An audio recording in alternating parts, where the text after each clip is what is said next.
sculpting for low poly game assets. In fact, let me quickly show you guys what this looks like, and then you have a general idea of what's happening. I think from now I'm just going to talk in English so that you guys can all understand what I'm saying. I'm going to unsolo this. I'm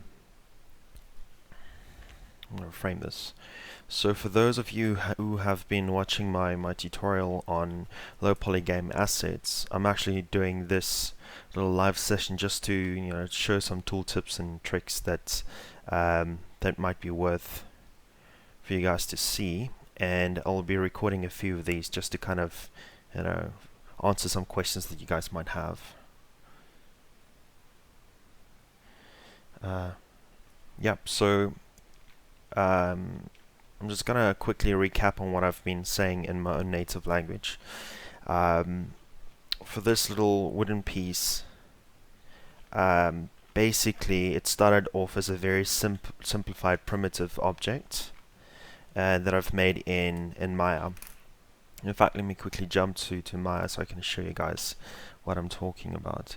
If there's any specific questions regarding hotkeys, I do have this on-screen display hotkey viewer, so you can kind of see my key combinations on shortcuts that I'm using inside of ZBrush. If you find there's something that you didn't catch along the way, just ask away. I'll try and answer that.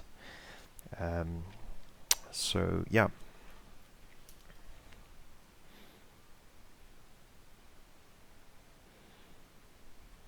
Sure, man, no worries.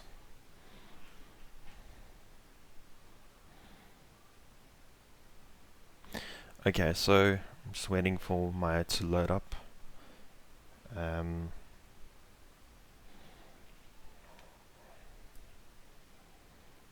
Takes a while to respond.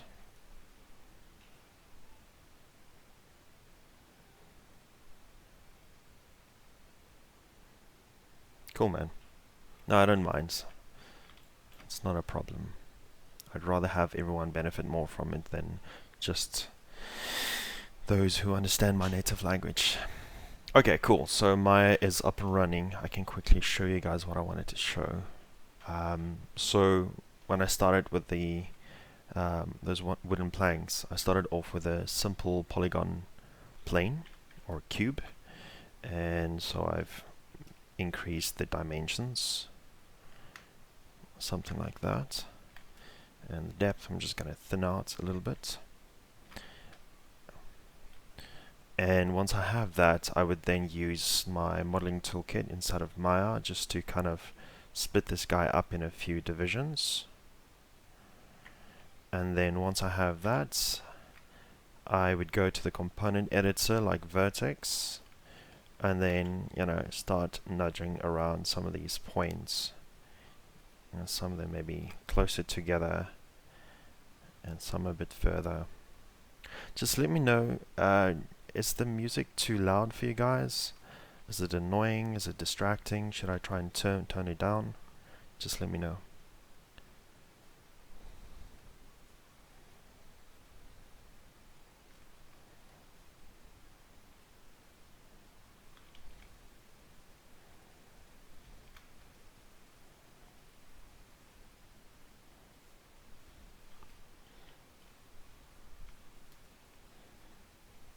Okay, so I have this plank.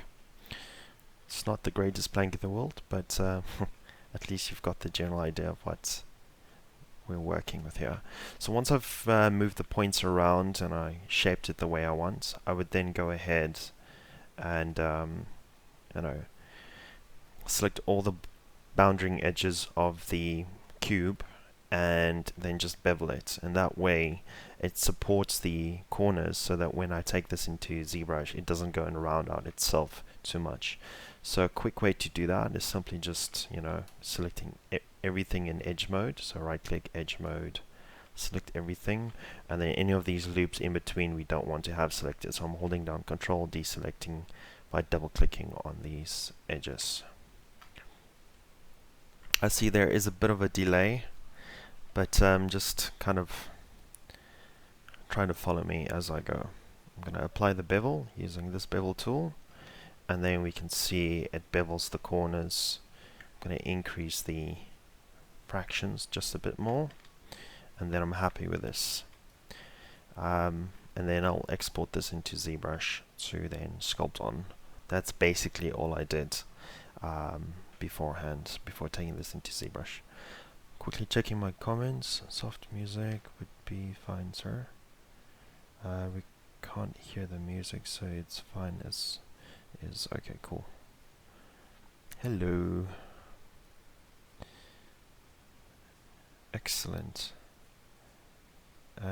Yeah, I'm not sure exactly why it's not recording both the audio and my voice, but for now I'm just going to leave it without the audio. I'm listening to music in the background, so that should be fine. Right, cool. This then, I would then do a file export selection, and then I would, call this, let's say, plank, and yeah, I'm going to make sure this is saved as an OBJ file, and I'm going to export that. Once I have this exported, I can then go into my ZBrush, and just for the sake of jumping to a different project, I'm just going to click on the Polymesh 3D. I'm going to save file, import, quickly jump to my project folder. I have so many drives.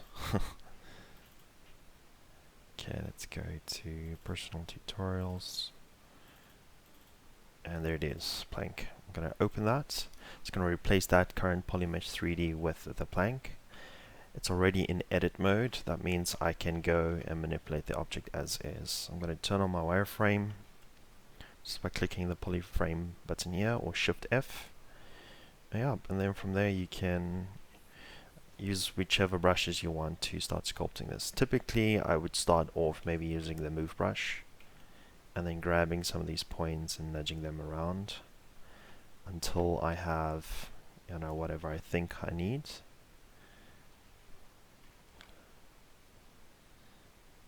Okay, and then from there it's a matter of just adding some subdivisions. So I'm going to jump to my geometry tab, click here, expand it, and the first thing that I want to do is I'm going to turn off the smooth option, because when I apply this subdivision with it on, you're going to end up rounding a lot of your edges very quickly.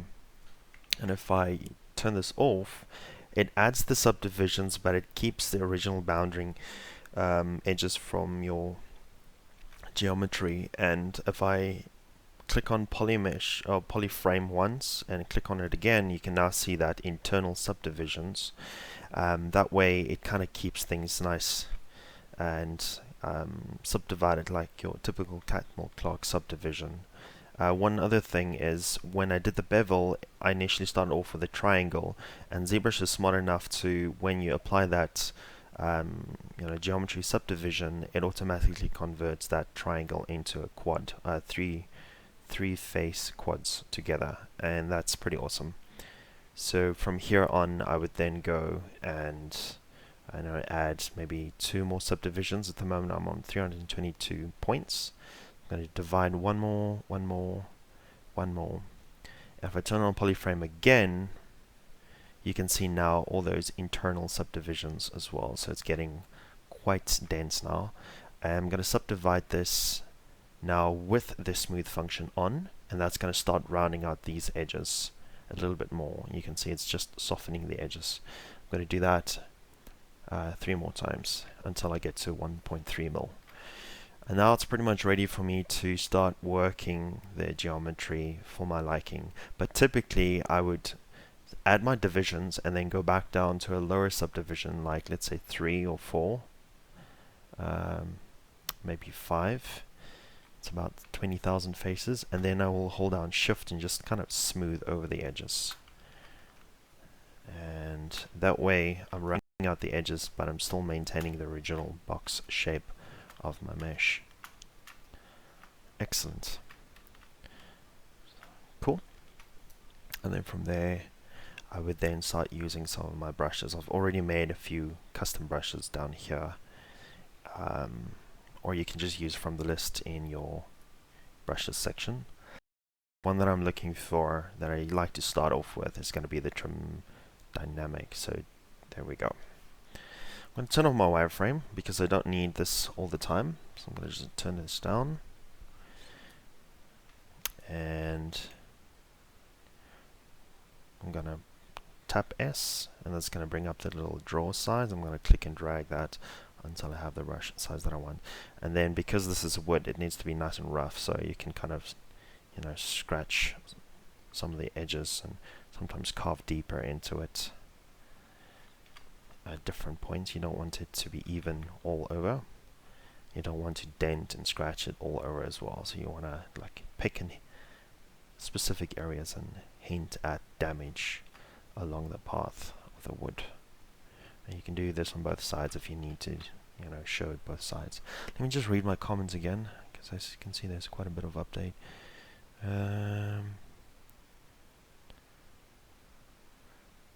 Sometimes doesn't allow me to bevel. Why is that? Okay. Beveling usually only works when there's a quadded mesh, or if the mesh has if it has holes along that path, it might freak out. Let me quickly show you inside of Maya just to hint at some of that. So I'm going to make another cube. I'm going to move this guy off to the side, and so if I have an open face model and I select the edges and I try to bevel that, it's not going to allow me to bevel it. It does apply the bevel as an input that's applied to the mesh, but that border doesn't know where to round off to, because it needs to have some sort of double faces or angles along that edge to understand that it needs to do something like a chamfer or some sort of mitering. So like for instance, if I apply it to this corner, it will apply the bevel, but it wouldn't do it to an open face. So that's one reason why. Another reason might be because you have double faces on top of each other, and that could typically be because you have applied maybe like an extrude on top of it. So for instance, if we go here to edit mesh and then go to extrude, Control E, and you'll see my Maya is set to have these little dots all along the center of a face. And over here, when I apply the bevel, the extrude, you can see that these little dots are now right on top of an edge. So if I do select the center face and I move this up, you'll notice that that moves to the center.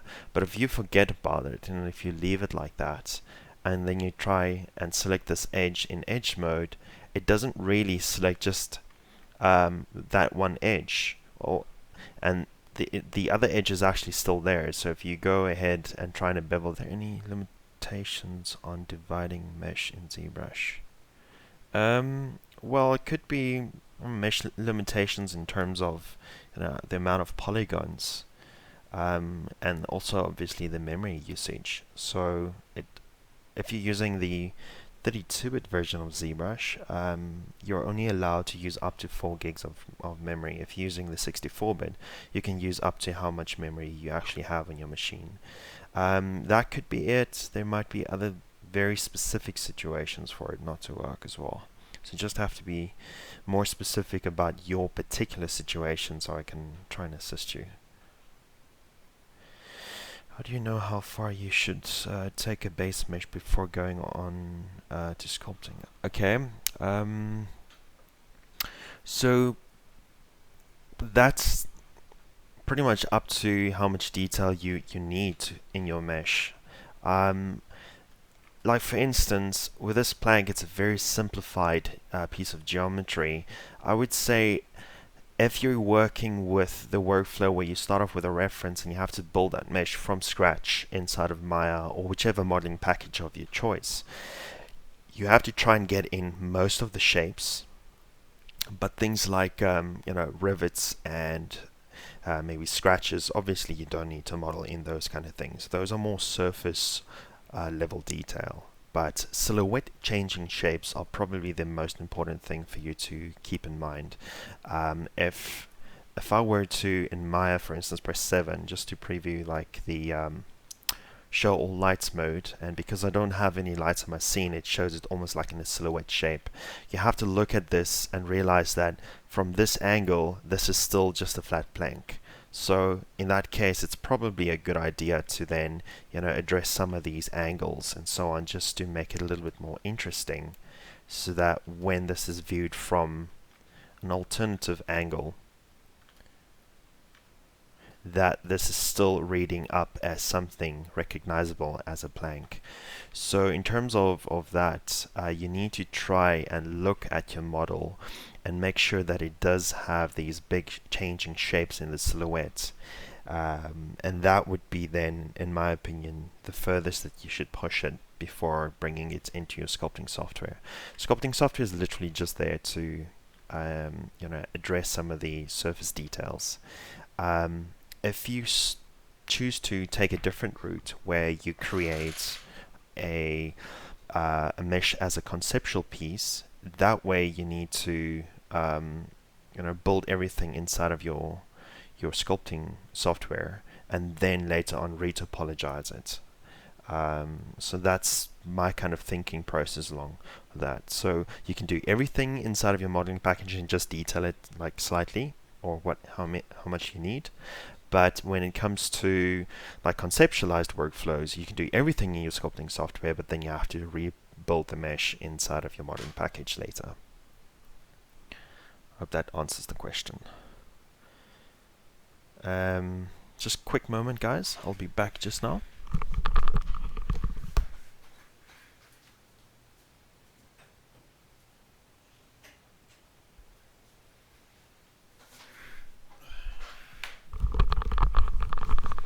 Sorry about that. Okay, cool. So let's see. 64-bit, and I have a 32 gigs of RAM. Okay, that's pretty good. Very good graphics card. But yes, the character was about 32 million. Okay, so I would say 32 million is quite a high amount of polygons for you to use on a character. Usually what I would do is I would try and break it down into smaller chunks, where different parts of the model is then as a separate subtool, so that I can subdivide that separately from the rest of the model. Now if you're talking about just the character, meaning the actual character base, no clothing, no props, no gear, no nothing, 32 million is already a very high polygon count. Did you build a base mesh beforehand and then subdivided that inside of ZBrush, or did you start off in ZBrush and then use like Dynamesh and subdivide it from there?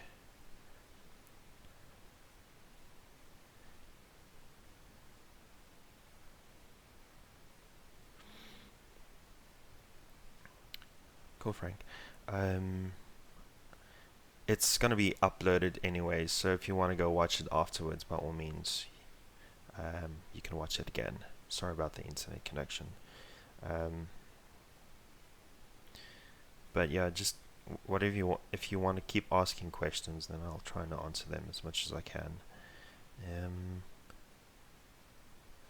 Okay, it's got a lot of subtools. That was for 3D prints. Okay.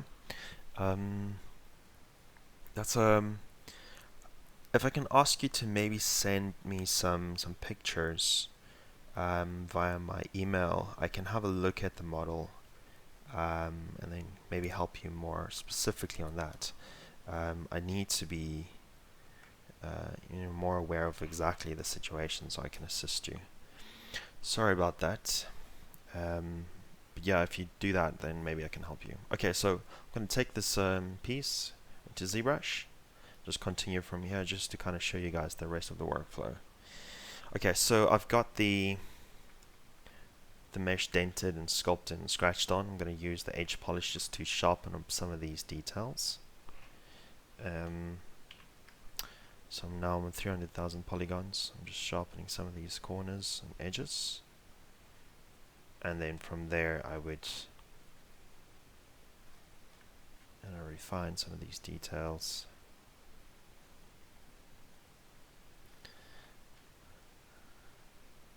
And then I'm going to use a custom brush called the Orbs brush. And that's a brush you can download. And just type in Google Orbs brush for ZBrush, and then you should find something. The same set that I have. Yeah, so to use the brush, it's going to be one of these orbs. Let's see, it's a whole collection of orb brushes. I'm going to use this orb slash brush slash curve. And this is super great because it really helps carving, you know, certain details. And a reference is obviously very important, but I'm going for more of a cartoony vibe, so I'm pretty much happy with just kind of being more creative about my process.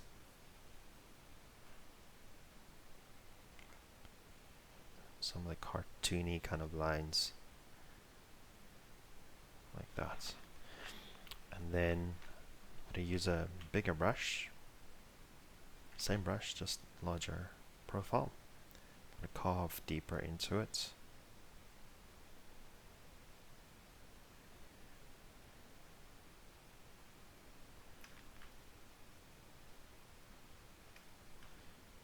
Okay, I'm just going to hint at some of these edges, not all over. I'm going to go to my final 1.3 mil. I'm just going to really carve in these lines to make them super sharp, making them look good. Let's read the comments.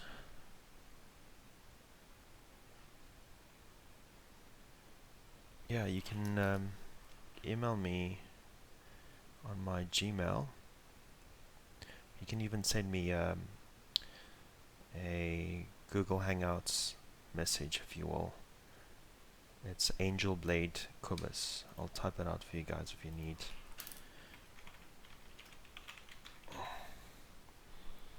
At gmail.com.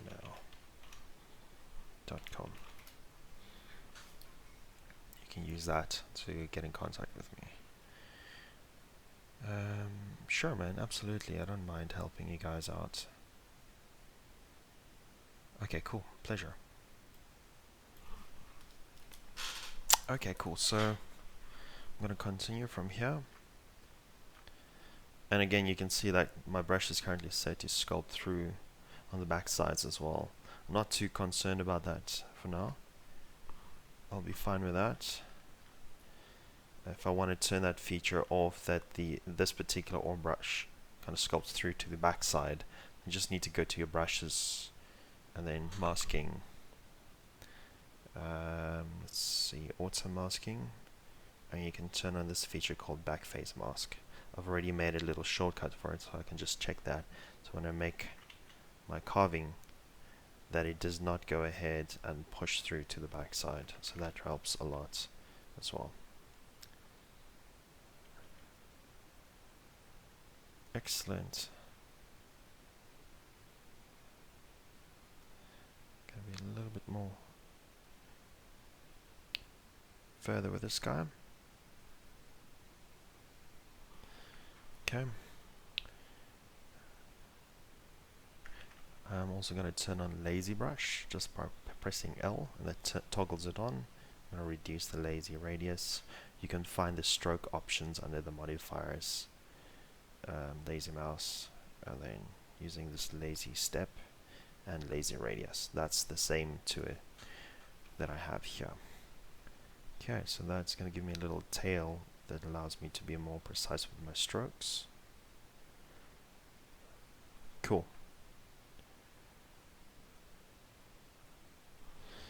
Okay, I'm happy with this. So to take this a little bit further, I need to bake this detail out to the actual UVs of my model. And to do that, it's just a matter of creating UVs first and then baking it down. So I'm going to show you guys how I would go about doing this inside of Maya. I'm going to go ahead and just drop down to my low subdivision to like level 1, and then I'm going to export this mesh using the Go Z button. So I'm just going to click on that. It says file exporting. It's going to go ahead and export that mesh. and delete the old one, which I don't need. And then this one, I'm going to quickly lay out UVs for it.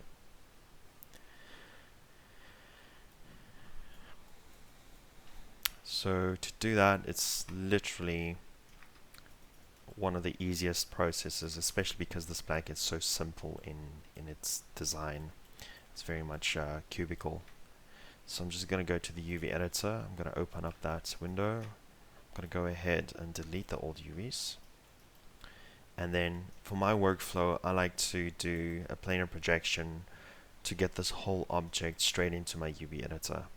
So to do that, it's just UV and then planar, and then you choose whichever angle you want to project this, X, Y, or Z. I'm going to use my Z axis that's projecting through the model. I'm going to hit apply, close, and puts the whole piece of mesh with its UVs in the UV editor. Now this is obviously overlapping where both the front and the back is on the same plane, so we need to unfold it and apply specific cuts to create more of a uniform unfold, and everything has its own UV coordinates. Okay, so to do that, I'm going to go ahead and cut this along here, and I'm going to cut it along there. I'm just double clicking on these outer borders, and then I'm going to cut with one edge all the way along the length of it, and then from there I'm just going to deselect this one, and sorry about that, there we go. I'm going to do a cut. I'm going to do polygons. I'm going to use cut UVs, and that cuts it through along those edges.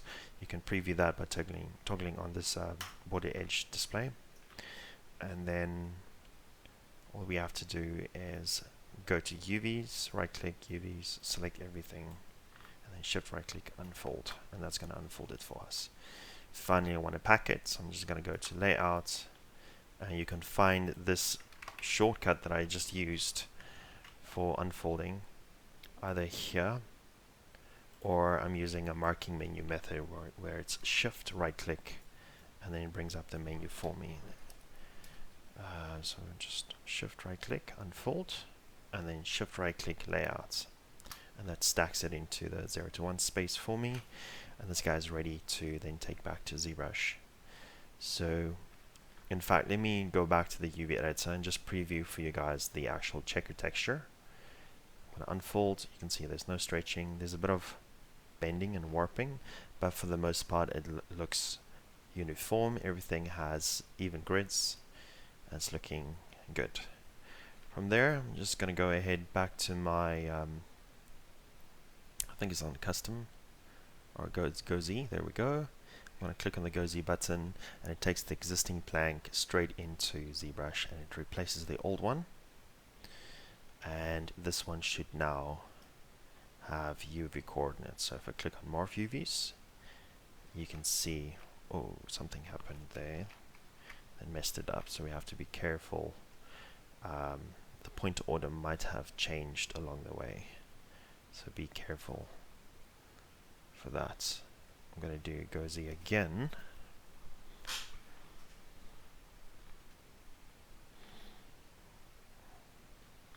Yeah, you can see the U's got completely messed up somehow. I'm just going to delete it again. Try one more time. UVs, planar.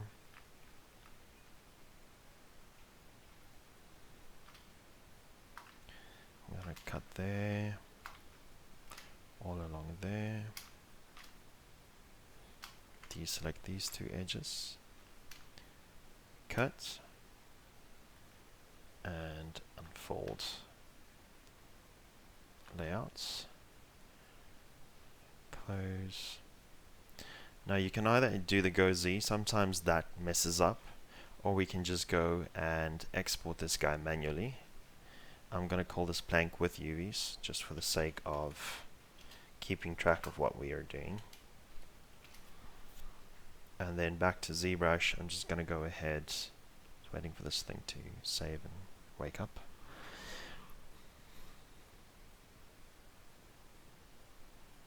Cool, man. I'll check my email soon. Any questions so far, guys? Just let me know if you need any help.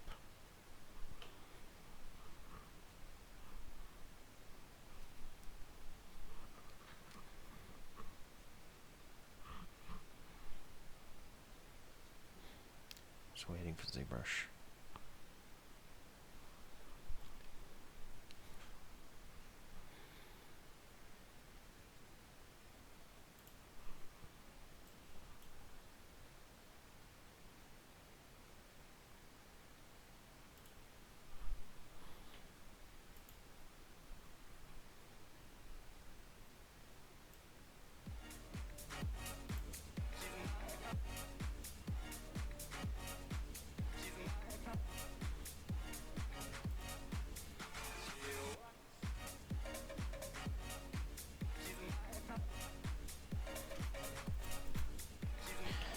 Okay, I think it's File. I'm going to click on Blank UVs.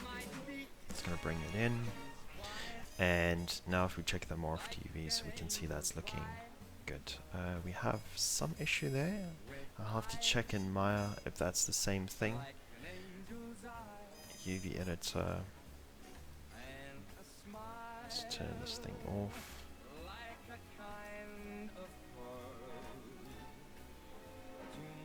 That's interesting. I think some reason ZBrush is not liking the point order. The section down here seems a bit odd, but just want to show you guys another way to check your UVs, and that is by going to this Z plugin, and then you can go to UV Master, and then you can make a work on clone, and then you can say flatten, and that will also do the same thing. And this one seems to be fine. I think this UV map previewer is messing it up a bit. I don't know exactly why, but it seems like we've done a good job. You'll see that it does flip it around. That's just ZBrush being upside down. But yeah, okay, excellent. So I can now jump back to my original plank, and because this has UVs, we can now go divide back up,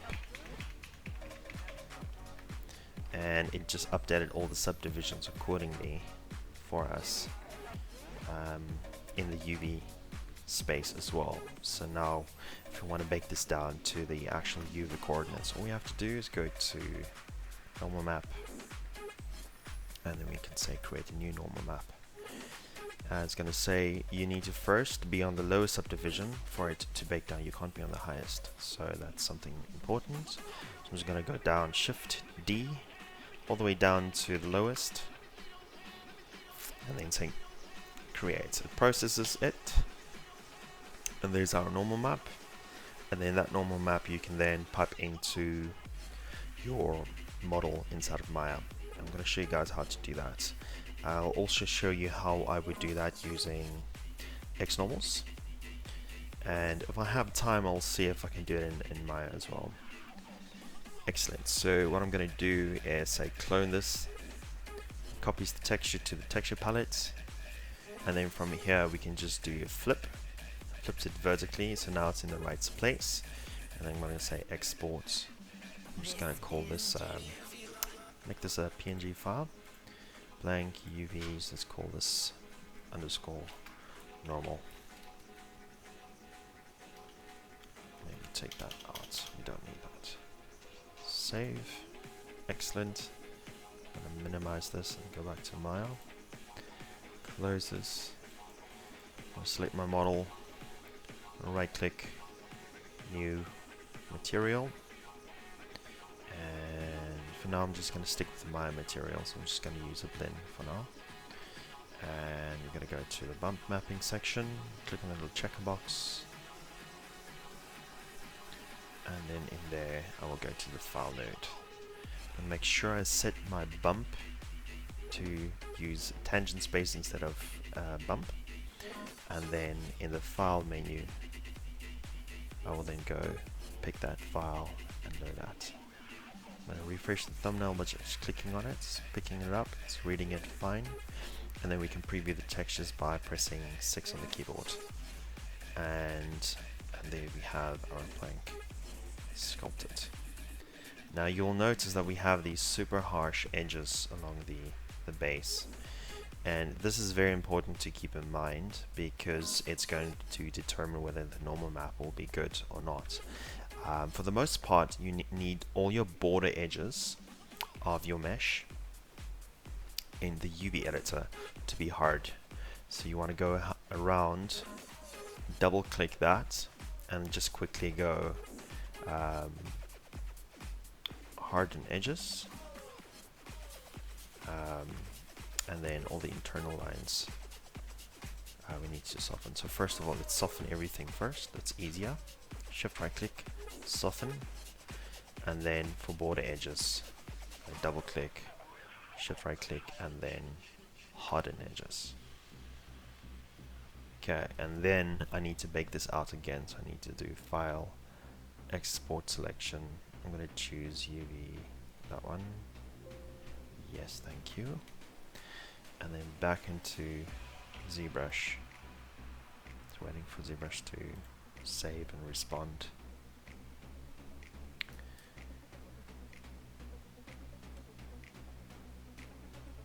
Good question, Frank. The texturing and baking process is a matter of, you know, studio preferences. For your own personal project, I would always recommend trying to go as high as you possibly can. Don't exceed like 4K. Generally, if you think about it, right? If you play a game in 1080p, the most amount of pixels that will be on screen at any given point is 1920 by 1080. That's almost 2000 pixels in the width, and then 1080 pixels in height. If you use a 4K texture, you're already around, you know, 4 times the resolution of that's going to be displayed. Yes, there is a factor of things being closer to the camera needs more detail than things in the distance. So if you zoom into that object, it needs to hold up on screen. But you have to keep in mind that things will be displayed at different depths and different distances. So for that case, I would say always try and bake as high as you can, and then if need be, want to go lower, you can always reduce the resolution inside of Photoshop or whichever editing software you choose. What's happening when you're making your images a reduced size of the original, let's say you use a 4K and you reduce it to 2K, in Photoshop you have the option of reducing it. In fact, let me show you so you can get a general idea. There's an option to reduce the image size and to super sample your pixels. So let's do File, Open. I'm going to go to my texture. Let's go to my recording project. Let's go to there, grab the texture. This one is currently a 2K texture, and if I zoom in, you'll see that it does pixelate obviously, but that's obviously very close. 2K is pretty good already. I would definitely say 2K is the minimum for more of your current games, but nowadays they're using 2 to 4K. I haven't seen 8K yet. That's way too big of a swap file to transfer between your gaming engine and memory and so on, so you have to, I don't think you need to go that high. So what I was talking about is under the image. So if you go to image size, then this option over here for resample, you can say best for reduction by cubic sharper. So this is a 2K image. There's the resolution or dimensions. I'd like to go ahead and change this to percentage, and then just say 50%. And when I click OK, it's going to reduce the image by 50%, which makes it a 1024 image. But what it did now is it made all the details in your image even sharper to kind of keep that detail intact. That's basically like anti-aliasing it at 16 samples, for instance. So that's a pretty good way of going about, making your textures better looking at lower resolutions. How's it, Jacques? How you doing, man? Long time no see.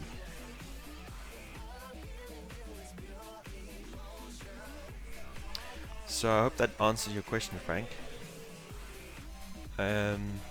Yeah, so to just finish up what I was mentioning about what is best for different purposes. If you're doing things for film and visual effects, you're probably going to be using very, very high resolution textures and even breaking it up into multiple UV tiles. So instead of using just the 0 to 1 space, you might have like different parts of a model stacked next to each other, like 1, 2, 3, 4, 5. They call them UDIMs for you guys that want to look into that. For instance, Mari is a texturing painting software. It mainly makes use of that as a way of texturing your models. And the nice thing is, let's say one part of the model is a 4K texture, and you want to make this model like, let's say, like super high resolution. It needs to hold up like super poor details and so on. You can actually break up the model into multiple UV tiles and then have different UV tiles all be 4K, and then that makes it like a super high resolution.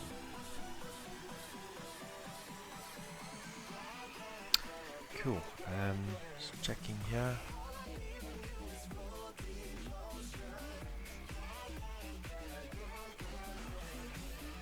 Why do you say that with a... Oh, you mean like me being your professor and teaching you this stuff? Yeah, man. I love doing this stuff. It's an absolute pleasure.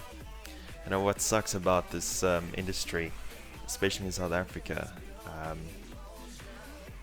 It's such a specialized field, and it's something that you have to practice on. It's like any art. You have to practice what we do, and to become professional at it and being really great. And at the end of the day, a lot of schools and universities, they provide you the paperwork, but it doesn't necessarily mean a lot in terms of in the job environments. They need to see what you're capable of, and the place that I teach at is a training center, and we don't provide any diplomas or degrees. We actually provide hands-on practical skill that will be utilized in a job space, and that way you're providing a direct connection to the industry, and you're preparing your students for success.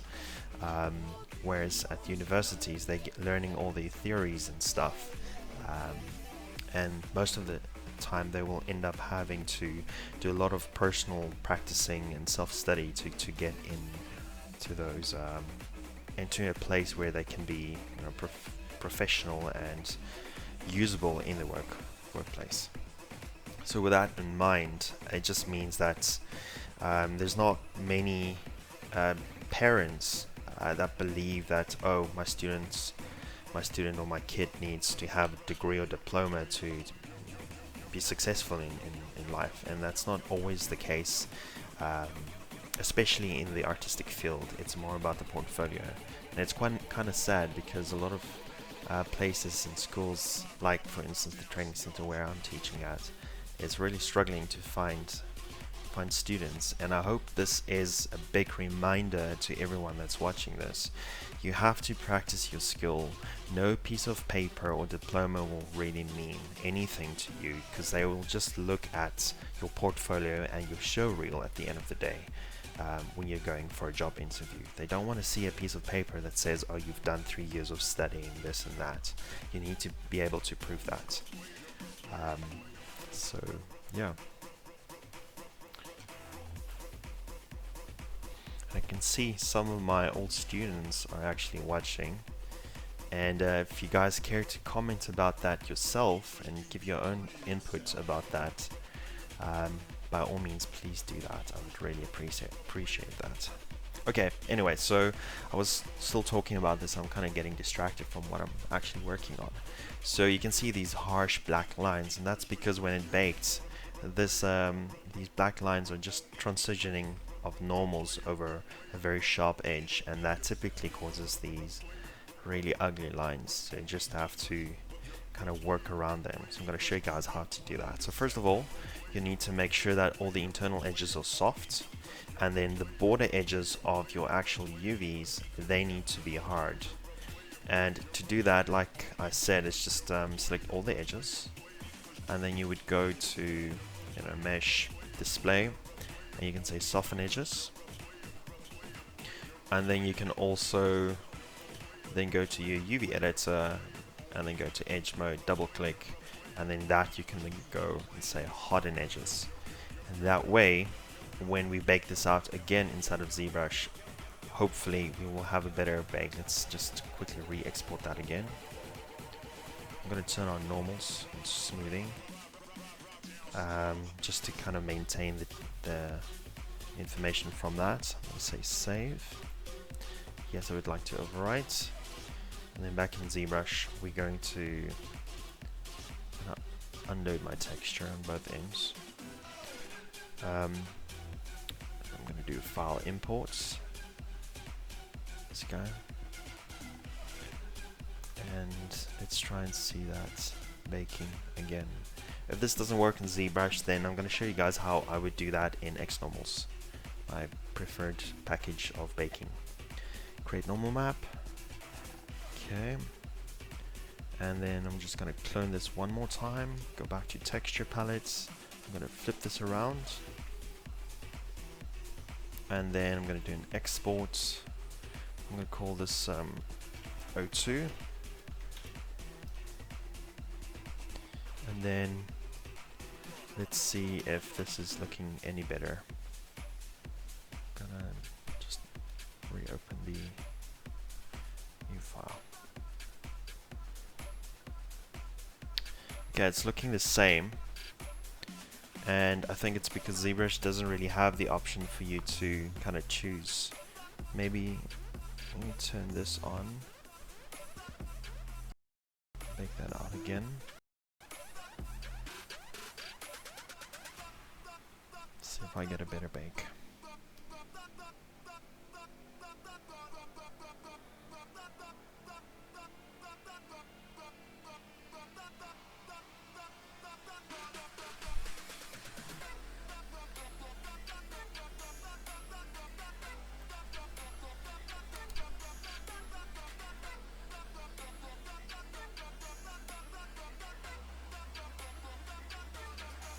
Yeah, man, I agree.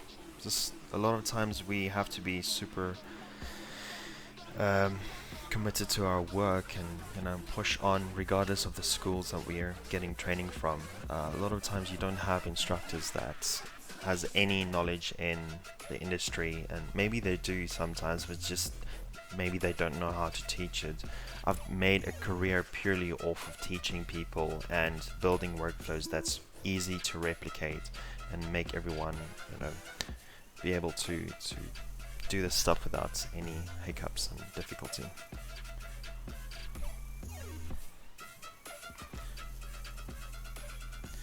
Just waiting for this thing to respond. Okay, it's baked down. I'm going to clone this one more time. Flip this around. Export. Make this number 3. If we're still not getting a good bake, then I'll show you guys another way.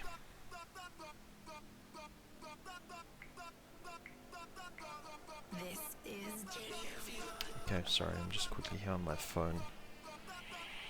Okay, so I'm going to go back to Maya and I'm going to choose number 3. Yeah, it says looking a lot better, completely different now. You're still going to get these hard black lines on the back ends of the mesh because there's not a lot of polygons to be able to kind of orient around that, but you can see the lighting looks better So let's quickly have a look at just bringing in some sort of a Maya light. I'm going to go to rendering, lights, and then pull this back, aim that, pull it up. I'm going to turn on show lights, and then show shadows. And I'm just going to create a polygon plane underneath that as well. And this is for Frank as well, because he was asking earlier how to approach, how do you know when you've pushed the mesh far enough in the base to give you something that looks correct. So when you see this light hitting this object and it's casting a shadow onto the ground, can you see that it still provides you this harsh low polygon edge, but it looks more detailed over here? So that is something that definitely gives you an indication of what you should be careful of. If it's a very low polygon game asset, that's going to be something that's displayed on like a phone or cell phone or mobile device, then that's fine. But if you're going to do it for more of the higher end games, this is definitely not acceptable. So you can definitely add a lot more polygons to the mesh. This is just a very simple example of that. Okay, cool. So now if we move this around, can you guys see that the light is hitting those normal maps, and there's details on the normal map to kind of give it a bit of a casting shadow internally. I'm still not happy with these harsh edges. We need to kind of get around that. So I'm going to show you guys my other way of baking this stuff out, that will make this process a little bit easier to work with.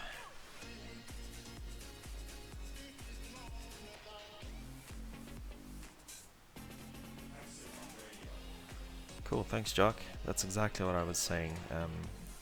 People need to realize this is really, really important, and the thing is, it needs to be, mentioned to the parents as well, so that the older generation still believes that you need a degree to be successful. And yeah, for the most part, it does prove that you have the knowledge, but it doesn't necessarily show you that you have the skill and the experience to make a good-looking design or model. That's purely up to the artist. And at the end of the day, you're hiring the artist. You're not hiring some sort of a technician or guy that's understanding how stuff works in the background. You need to visually show stuff to your audience, and at the end of the day, that's what's getting the money in. So just keep that in mind. Okay, cool. So I'm going to show you guys another way of approaching this. I'm going to duplicate this guy. In fact, let me quickly go to here, plank, and just call this my plank ridge. And then I'm going to duplicate this guy, Control D, and I'm going to call this one my cage. And for the cage, we need to inflate this a little bit. So let me just jump to my outliner. Can you guys see that's the selected item? I'm just going to go to vertex mode, select all the vertices, and then I'm going to use a tool in here that is called transform, and that will allow me to push each vertex along its own normals just to inflate this a tiny bit. And what that helps me to do is to kind of, when I'm projecting this inside of X normals, it's going to use that as a cage or threshold from where it's projecting from and or to. I'm also going to go back to ZBrush quickly, just go all the way up to the highest subdivision level, and then I'm going to export this back and just call this one HB. I've had people asking me in the past, do you need to have UVs on your high poly mesh when you're baking this stuff out? The answer to that is no, you don't. In fact, having UVs on a high poly mesh increases the file drastically, and it's actually not necessary. You're never going to be utilizing that. So you can see it's running through a process of first exporting the UVs and then exporting the OBJ file. So for that, if we jump back to, just quickly go to that folder. bring this into view. Let's see, G, personal tutorials. If we have a look here, we can see there's the HB mesh OBJ. It's currently 142 megs. It's quite a large file. It's not super big, but you get the idea compared to the low poly mesh. If I go ahead and I delete my UVs for the high poly mesh, just temporarily delete UVs, and then export this one more time. I'm going to call that HB no UVs. It's just going to go and write out the OBJ, which is obviously much quicker. And I just imagine if you had to export a 30 million polygon model, that's just going to be way too insane. In that case, you have to approach it completely different. Even without UVs, you'll have to decimate it and then take that mesh into Maya or whichever modeling package. Okay, so if we go back to that folder now, no UVs. You can see it's 83 megs. It's a lot smaller. So the UVs does take quite a bit of space. That's technically unnecessary. Okay, so I'm going to bring that new high poly mesh back into Maya, file import. I'm going to jump to no UVs, that's the one. And I'm going to say import. That will import right into space where I need it. And it's very dense. You have to be very careful about bringing high poly meshes into Maya. It typically freaks out a bit, so you have to be careful. Okay, so I'm going to quickly rename this guy to Plank HB. So we have 3 different meshes that we don't need to see now. We've got the Plank original. Let's group these guys so we keep a nice grouping order. So that's the cage, that's the original mesh in there, that's the cage, and this is HB. So now what we need to be careful of is this section over here. So that is what's being missed when we're using the raycast. So what we need to do is we need to take this cage mesh and nudge it around so that we do have everything within the cage. Just gonna wiggle this around. Just keep track of everything else so we do see it's in order and in place. Some missing over here. Grab those guys. Just nudge them out a little bit more. Over there. Bring this out as well. Excellent. Going back to object mode. Press F8, there's another hotkey for that. And once we have that, we can then go and export these guys back out again. So I'm going to do file exports. I'm going to call this one my plank cage. Plank cage. This one's already exported. We didn't change anything, and the original should also be fine. We technically only needed the original and the HB inside of Maya, so we can see what kind of overlapping is happening between the low poly and the high poly. So both of these need to be within the cage for a successful bake. So once you've done that, we can jump to XNormals. Cool, man.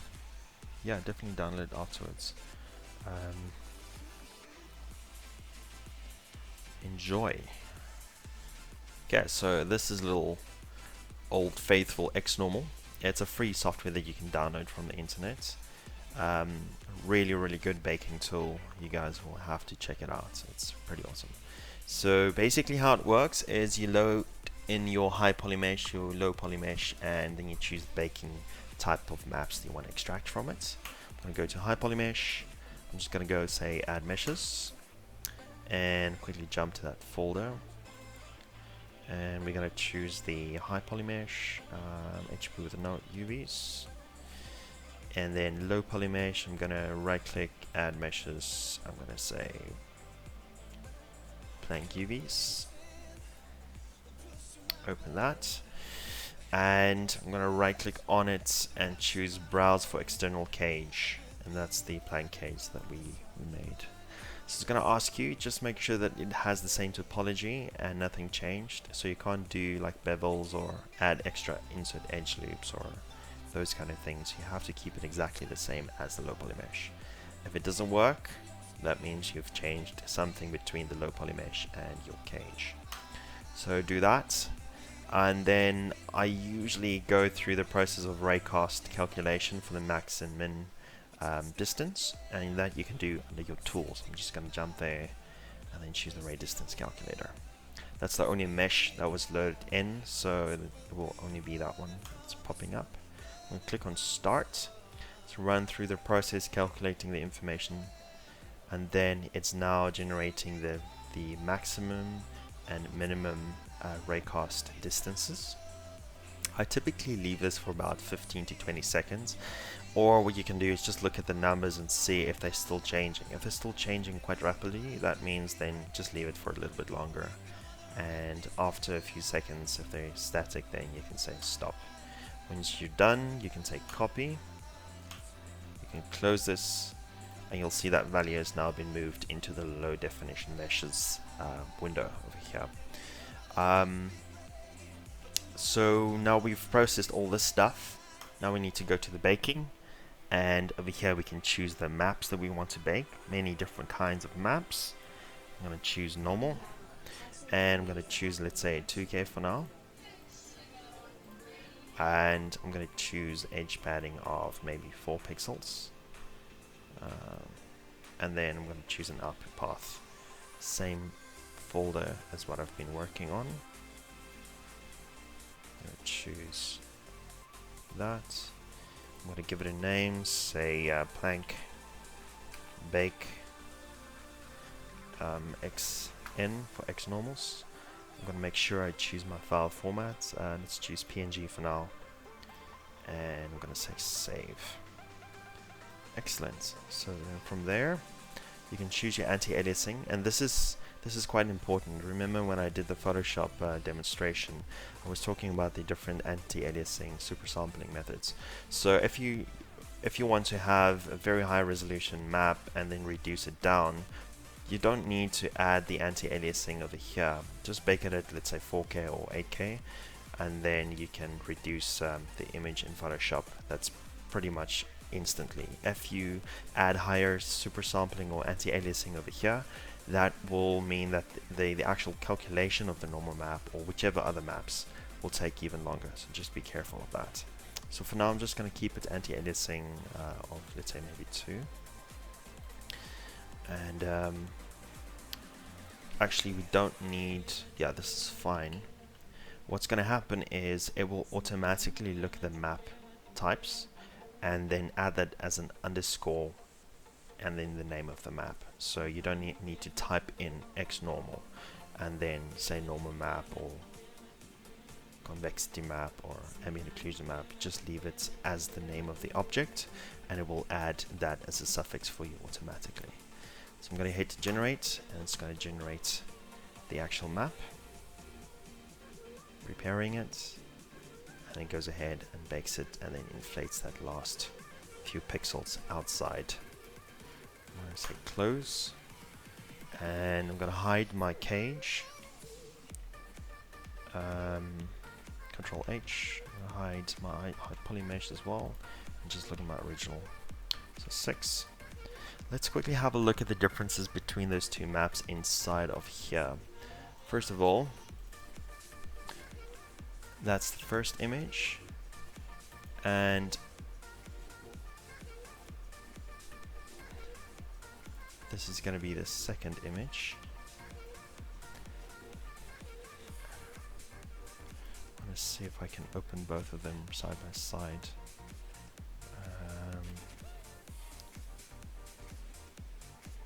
Copy. Yes, I can do that. Excellent. That makes it a lot easier. Sweet. So first of all, it does not add a fill for the rest of the background. If you want that, you need to not save it as a PNG, because PNG does an alpha cutout. So just keep that in mind. If we look at the differences between the details, especially here at the top corner, let's just have a look. Can I hide the display of these? Let me just see something. Okay, that's not what I'm looking for. In fact, you know what? I'm just gonna open up in Photoshop because it's frustrating, you know. Close that. No, thank you. Just drag both of these in here, and then just kind of put them side by side. Can you guys see that in my original baked normal map from ZBrush, it creates this very ugly kind of shimmer of green, and then on the X normals bake it looks a lot more like it's meant to be, and it's more streamlined. So that is an indicator that it's going to be a lot more successful. And everything else looks more or less the same. So let's quickly see what that looks like inside of Maya. I'm going to go back to Maya, select this. I'm going to open up my attribute editor, and then choose my map that I baked out previously. So it's going to be this one. Okay. Can you guys see that the detail over here looks fine? Obviously we still have that harsh edge, which I'm not happy about. Let me see if I can soften this. It's still not too happy about that. I'll have to look into why. But it's a lot more better bake in terms of transitioning between these edges, which I'm very happy about. We still have that hard edge that we need to erase. There's different ways of baking it out. You could go ahead and actually cut this off to make this part separate from the rest of the UV shell, and that kind of helps a bit with the transition. You'll see the back edge is probably a lot more nicer. You can see that transition there, looks good, but it's where the hard edge kind of occurs that makes it look so nasty. In fact, let me try one more time. I'm going to actually soften all the edges. Say soften edges, and then I'm going to go, in fact, let me first unlock this mesh display. I'm going to say unlock, soften all edges, and I will then go to export. I'll call this blank UVs. Yes, perfect. And then back to X normal, low poly mesh. I'm going to clear that.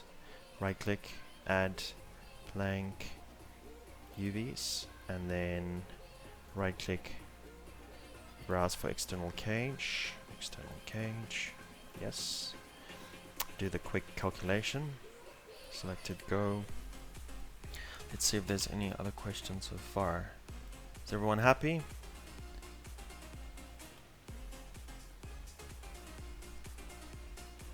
Is there anything else you guys want to ask me? Please go ahead.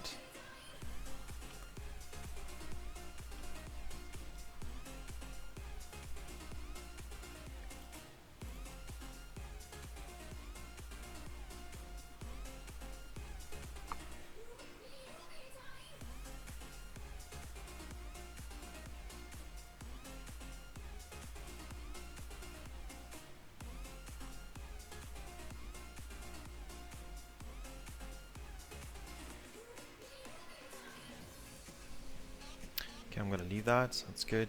Copy the values. Close. There they are. Happy with that. And let's see. Baking options should still be the same.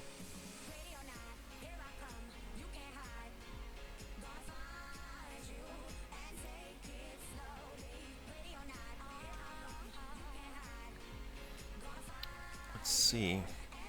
Can we bake gaps of high poly to a simple plane as a low poly mesh in X normal? Um,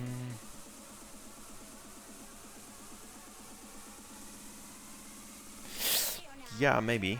I'm not sure if it has the option to um, bake transparency maps. I think that's what you're actually asking. But you can do that in Maya for an alpha cut. You just need to have the mesh with holes and then a plane at the bottom, and then you can choose to create like a mask. I'll have to look into that for you. Just trying to see if there's an option for that in here. Wireframe, cavity, proximity, bent normals. No, it doesn't look like it. But there's different ways of approaching it and then converting it to a black and white mask.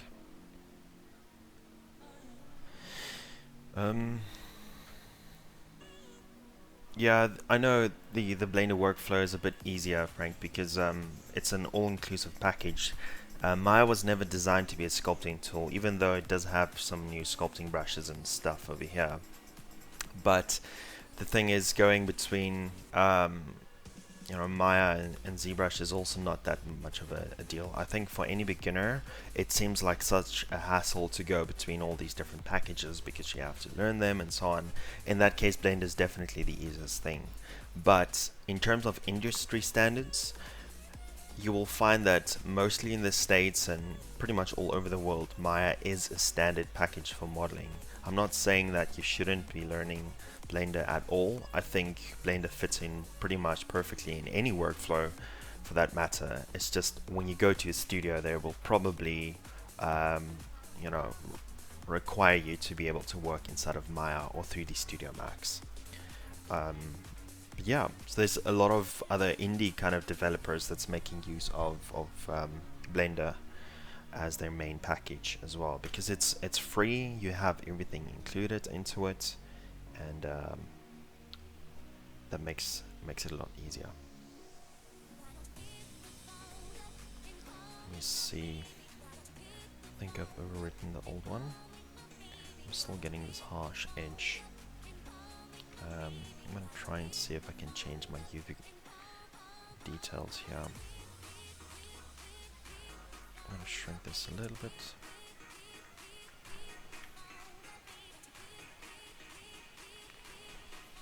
And then I'll have to rebake it out again. And I'm going to choose that edge over there. And that edge over there. And then separate by cutting this off. So that's a separate panel now. And then same thing with this guy, separate. I'm just going to put them close together just to make it a little bit easier. That's top, the other one's bottom, and close this off.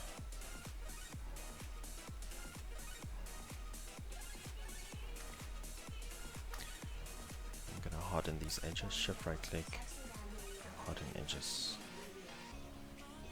and file, export selection. I'm going to use the same one, blank UVs, back to X normal.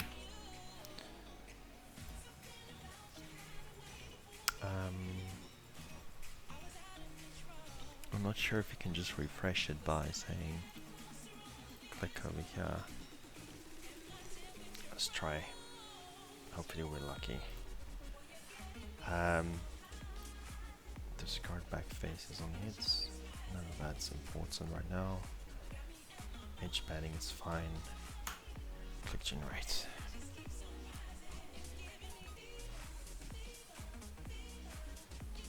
Cool, man. Yeah.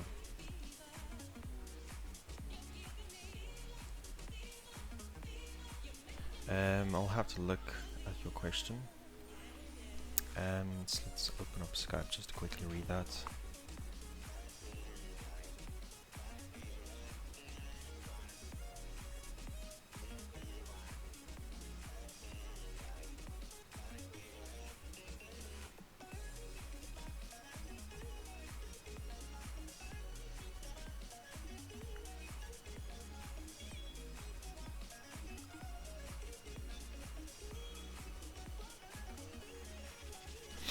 Yeah, Frank. So basically, in terms of a workflow with Substance Painter, yes, you do have a height map, a method that you can um, sculpt with, if you want to call it that. It's not truly sculpting like you do within ZBrush. It's just generating a map that is making use of like a distillation function inside of your gaming engine to produce kind of height variation. But it's not physically real height. So whether you're using a digital sculpting tool to actually get the true height information, then extracting that height map information, or just painting it straight onto your mesh, it kind of makes the same thing happen. So it's not really something that is it's up to you as a choice. It's not really like it's either this way or it's no other way. So just kind of keep that in mind, maybe. And in terms of the other thing that we've mentioned was that you were asking me about when is the best way. How do you know how far you should take your mesh? I've already answered that previously. So if you rewatch the video, maybe you can just kind of look at that. So we have an issue here. It's still kind of baking out strangely. Let me see if I can soften these edges.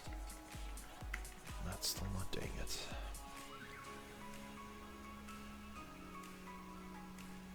Say unlock.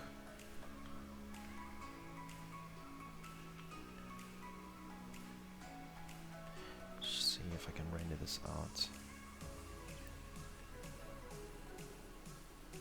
Mental Ray, that's not installed. Got my V-Ray, but I need to first load it in, plug my dongle in to get it to work. Let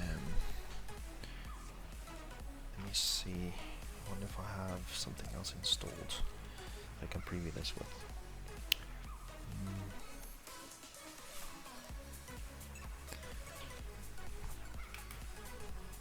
Let's have a look.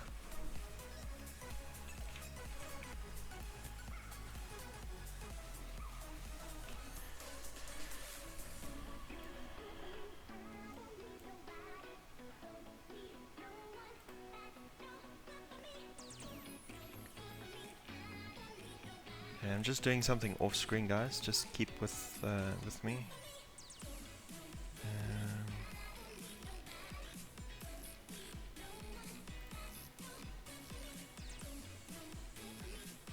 That's gonna be the blank UVs. Thank you.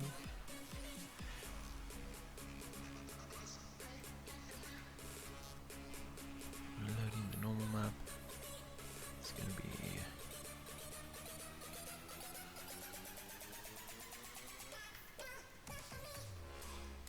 Okay, perfect. So it's actually a bug that Maya is displaying for us. We've got Marmoset tool back here, and we can see that the transition here looks perfect. It's just something related to Maya's viewport that's not displaying this correctly. So it was working 100% from the get-go. So now we can see that low poly mesh. It's displaying all the details that we want and need pretty much perfectly. Excellent. So Maya, sometimes you suck, but for the most part it's a brilliant modeling package. Excellent. Okay, so let's see if there's anything else you guys want to ask me. So basically, just quickly recapping on what we've done now is I've built a base mesh inside of Maya, very simple polygon plank, and I've beveled the edges, and then I exported this into ZBrush, which I've then sculpted upon, made it exactly the way I wanted it, just to add all these carving details. And once I have those details modeled and sculpted in, I need to extract this information and put that on a texture map Now, most people would ask, why would you do all that effort? Why can you not just take this straight into whichever package you're working with, or straight out rendering it as is? Because if this model is 1.3 million and you have, let's say, 20, 30, 40 of them, you're going to end up with a lot of polygons that the computer is trying to calculate. It consumes a lot of memory and it's just unusable at that point.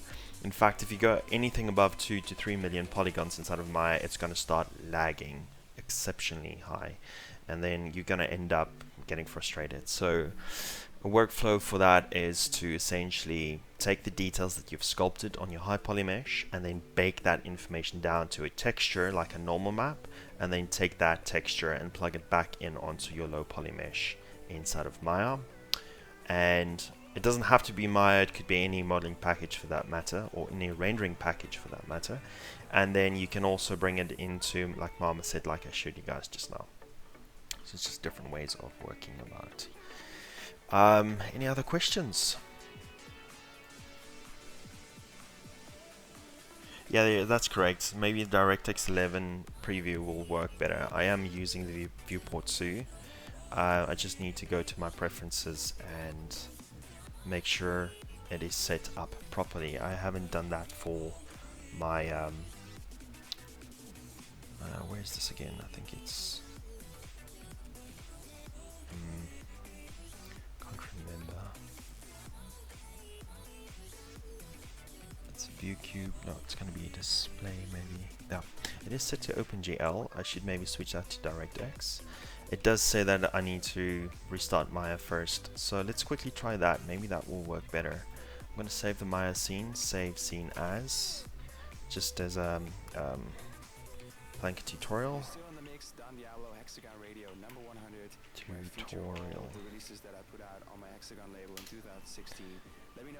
Save that. Let's keep the talking to a minimum, keep the beats rolling. Here we go. Just waiting for it to save. Cool, man, thanks. Yeah, that's definitely probably the issue that's happening. The OpenGL preview doesn't always give you the exact result that you're looking for. So everything that I showed you guys in the UV editor is super important. You need to make sure that all your UV borders are hardened edges, and then anywhere where you have things kind of meeting up, you need to make sure that you either cut them off or just don't harden any internal edges, otherwise you're going to get hard breaks on your baking. I found your channel a few months back. I'm really interested in making a career out of animation, starting from the bottom. I would really appreciate some in-depth advice. Yeah, man, sure. I'll try and do a few of these sessions throughout the year, and you guys can definitely join me and ask some questions. I'd really appreciate the support. It's going to help me a lot.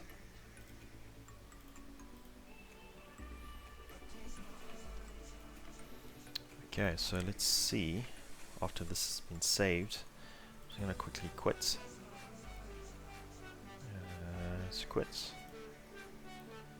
It's already saved, thank you very much.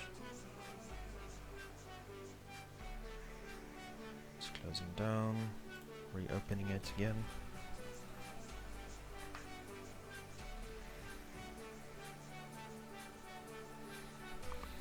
Just a quick question, where are you guys from? If you guys just post down below, just say you're from this country. Just give me some information of what do you guys like most, and what would you like me to make tutorials about? The more input I get from you guys, the more I can give you what you need. Really appreciate that. Okay, cool. So I'm going to jump in here, reopen that file. It's going to be my Planker tutorial. Done, save.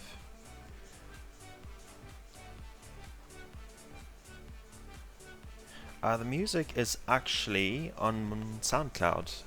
I can give you guys the exact link to the kind of music that I'm listening to, or you can just, you know, obviously follow me as Kobus van Staden, and then you can just like my videos that I've not videos but music rather.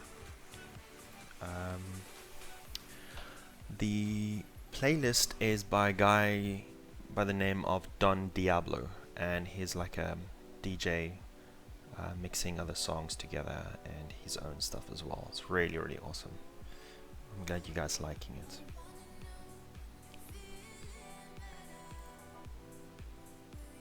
Ah, cool. Awesome.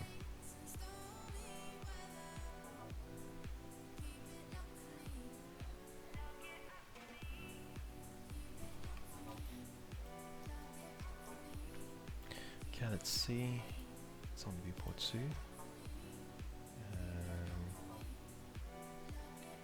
Baking, all those things, anti-aliasing, the super sample, that stuff is not really going to change the way it displays.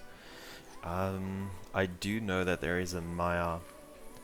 Let me just look at my options in here again. Settings, preferences, display, DirectX, that's correct, that's exactly what I want. But it's still not showing up that as a correct looking edge.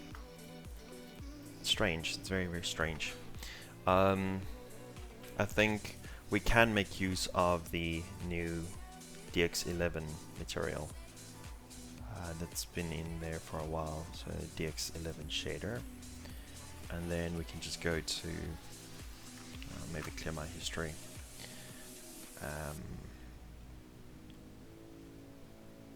Emissive maps, diffuse maps, opacity, specular, normal, there we go. Turn on normal. I'm going to source the file.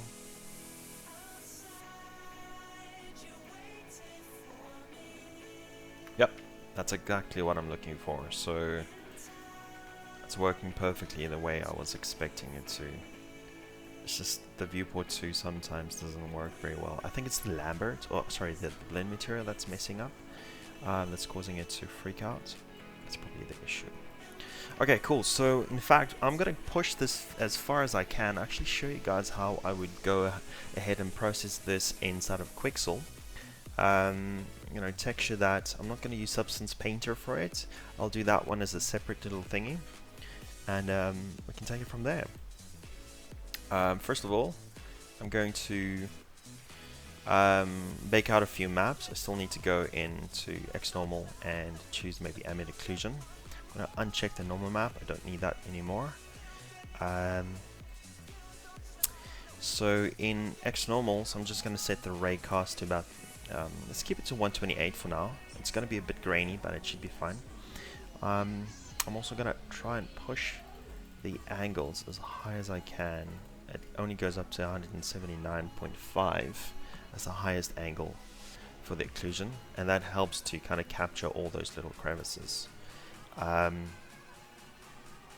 see what that looks like. Generate that one.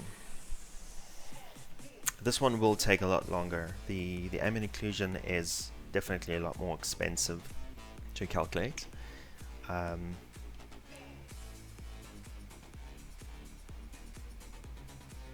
But it does capture all the details that we want.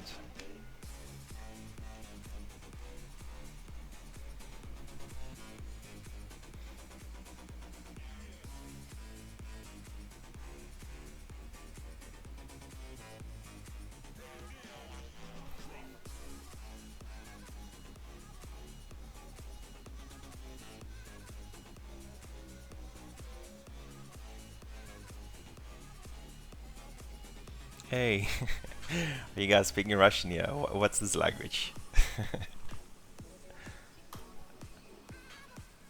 Tutorial on DX11, what do you think about it? Yeah, that could be interesting. I can look into it. Maybe give you guys a few tips on that. But at the end of the day, do you want to have a look at the stuff inside of Maya, or are you going to send out the assets into a gaming engine? So that's something you have to maybe think about. Let's quickly look at our maps. There it is. You can see that the carved in pieces are kind of darkened and shaded, and the parts that's sticking out is obviously in reverse. So So this map is working for us, even though we're not going to utilize the stuff on the back, so I'm not too concerned about that. Let's jump back to X normal. For the most part, this piece of wood is, well, it's just wood, so I don't really need to create like a mask or some sort of a clown map to separate, you know, different material types like metals and you know, like the rivets on a piece of wood. If you wanted to do that, then yes, you have to definitely maybe, you know, create a mask, but for this case I don't really need that. I will go through that at some point and show you guys how I would do that. I'm just going to utilize those two maps that I've just generated, the normal map and the ambient occlusion map, inside of Quixel. So Quixel is essentially a texturing package. It's definitely worth the purchase. That versus Substance Painter, well, if you prefer a Photoshop workflow, Quixel is definitely the way to go. If you prefer a completely standalone package that's dedicated to 3D texture painting, by all means, definitely go for Substance. So I'm going to launch DDO, or DDO, and let me just check, continue. Hopefully I can load that in, because I've set this up on another machine at work with the same ID. It seems like it went through, so that's cool. Cool, so I'm gonna go to my plank and UVs. I'm gonna load in my normal map, which is this one, and my AO map, which is this one. And then from there, because I loaded in the mesh, I have the option to generate the curvature map as well. It's going to do the object space normal map for me and the position gradient as well. You do have the option to load in height maps if you've created a height map inside of ZBrush, or whichever package of your choice. That's it. I don't need to add anything else. I'm then going to go ahead and leave it at auto because it's using the actual resolution of my image. And then export target. This is set to where you're going to be ending up with. Are you going to use this in Toolbag? Are you going to use this inside of Maya? Will this go to, like, you know, high-end rendering engines, like Blender's Cycles engine, Arnold engine, Octane? All of these are more the high-end kind of stuff. So for now, I'm just going to stick with a regular standard specular workflow. That's going to give me an albedo, which is your diffuse map without shading information, specular map, gloss map, and normal map. That's perfect. I'm going to choose my path where I want to save this stuff. I'm going to go to my folder where I want to save this stuff. All backup, tutorials. Yep, that's exactly where I want this to be saved. And I'm just going to hit create, and that's going to generate the map. Yep, because Afrikaans.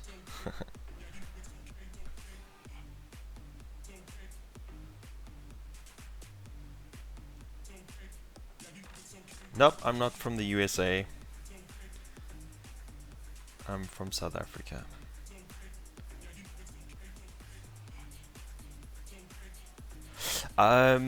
In height, yes, the black is pushing down and white is going up. That's correct.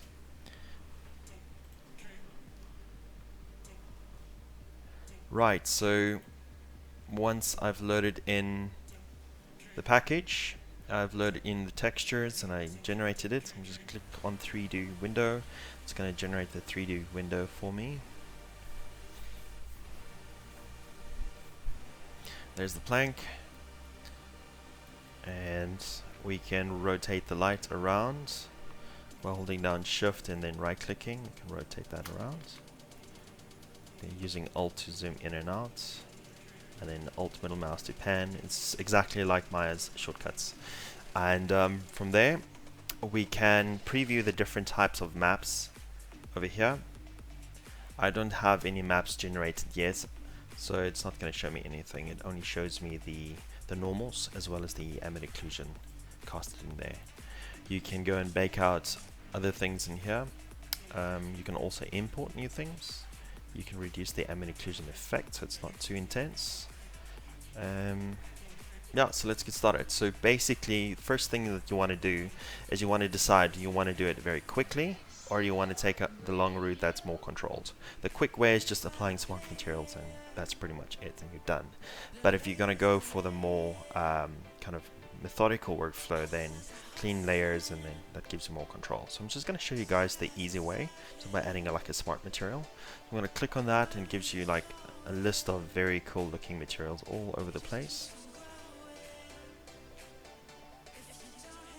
And so what I'm going to do is just jump onto wood. Waiting for this thing to respond. There we go. So we've got painted wood. Scroll all the way to the top. It's a bit of a lag. I think it's because we are doing some other stuff in the background as well. Let's try something like bare wood. That one looks good. I'm going to choose that. What it does now, it's going to apply the wood pre-made material. It's a smart material, which means it is actually using real scanned information from surfaces to produce that depth information. Now that it's applied, we can see that the texture itself is actually oriented in the wrong direction. So we have to go ahead and address that. The smart material has gone and created 3 different effects. It made the base wood, the edge wear, and the dirt. So that means we have to work with 3 different things at the same time. In my personal opinion, I really like the smart materials, but it's definitely a lot less control over things, because now you have to go and look at what they've provided you already. So what I'm just going to do is get rid of these guys and show you how I would build this from scratch. I'd like to delete that. Yes, thank you very much.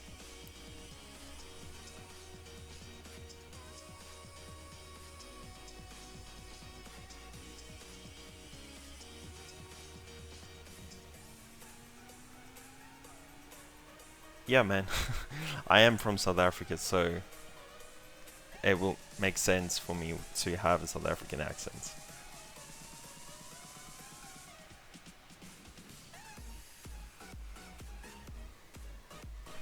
Cool. Just delete the others.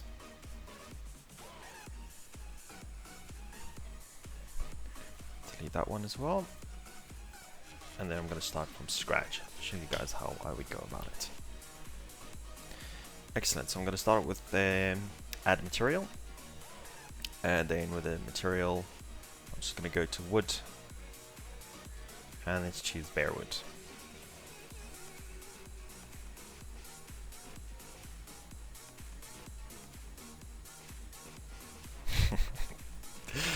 Yeah, Frank. Okay, cool. So we've got bare wood. You have the option to actually go into this little folder and then see extra information inside of it. So it's like Photoshop's grouping. In fact, if I just make this little 3D window smaller and look at what's happening here, you can see there's a group, and that group is this group over here.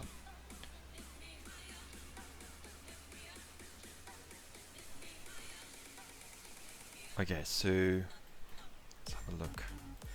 If I click on the little folder, it's going to open up.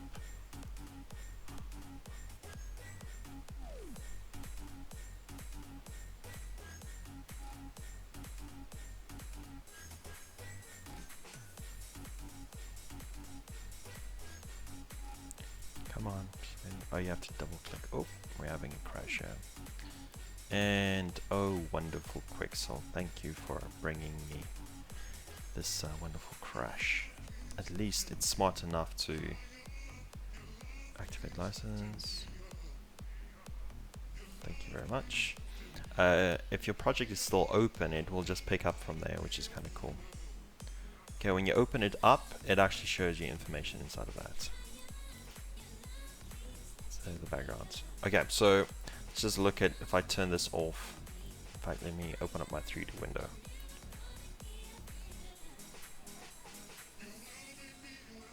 Waiting for it to respond. Make this smaller, don't need it to be that big.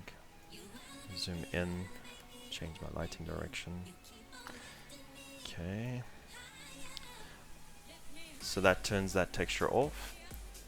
Okay, so what I want to do now is I want to actually edit the material. So you can go ahead and scale the details down. Let me toggle it on to preview the display. And so if I click on the scale, that reduces the scale of the texture. It actually makes use of Photoshop's scaling options inside of the layer fill.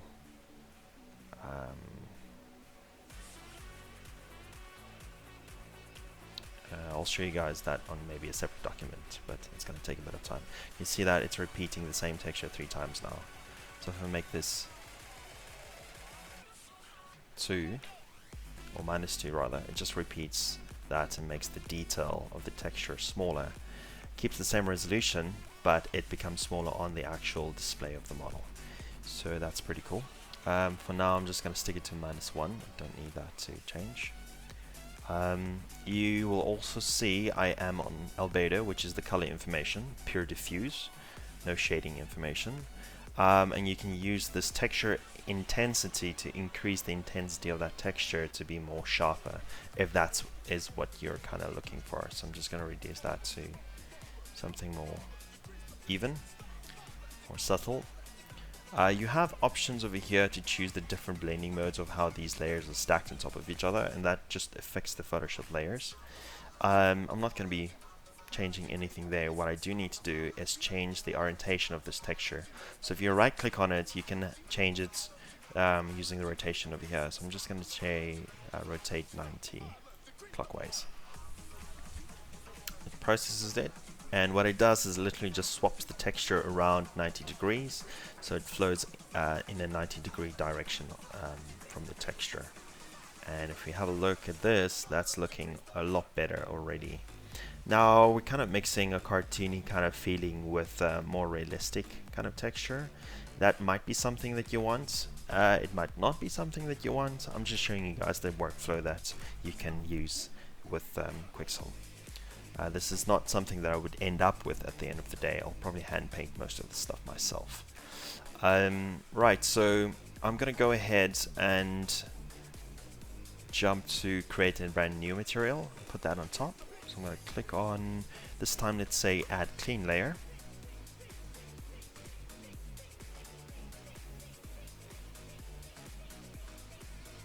How old am I? I'm 29 years old.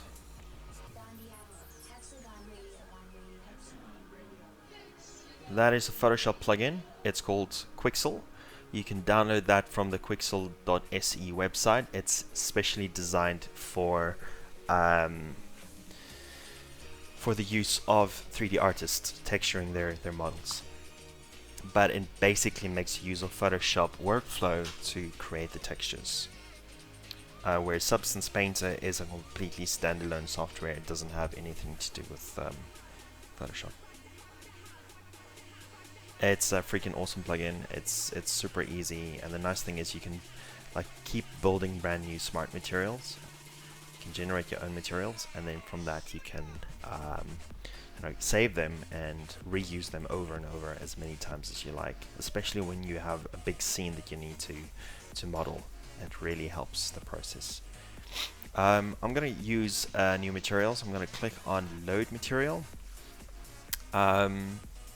And then I'm going to choose some sort of a grunge, and let's try some of the basic material stuff. Let's see if there's anything in here that I want to use. Some mud, we can add some mud to it. There's some soil.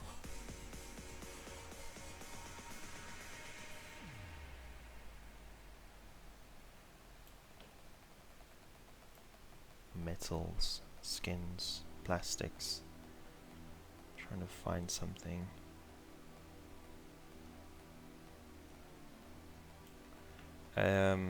Let's try this grass. I don't know how that's gonna work.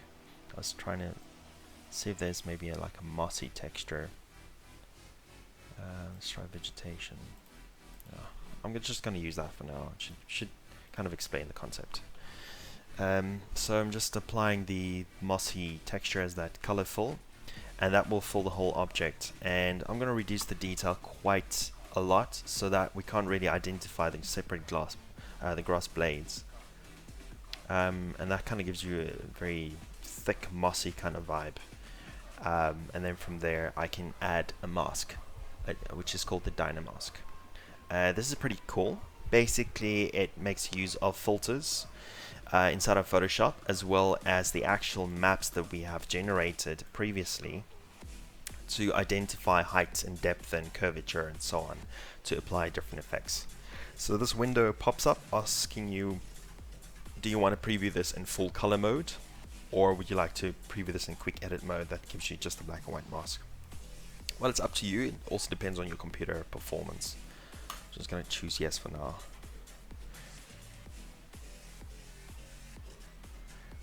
Honestly, I'm not sure. I don't think it's there's a software for that. If you want to do that, then start your own company that's making a free version like that.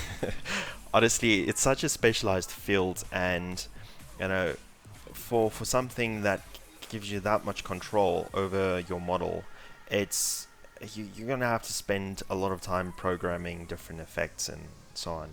I don't think you can, ask anyone to give you a free version of the software. There is student licenses for Substance Painter if you can prove that you are a student, which is pretty awesome. Just to kind of help you along the way. There's also a 30-day trial. But at the end of the day, you have to think about, if you're making this serious as workflow and your future, if you buy the software once, you're paying it off in maybe 2 or 3 projects. So it's definitely worth maybe looking into that.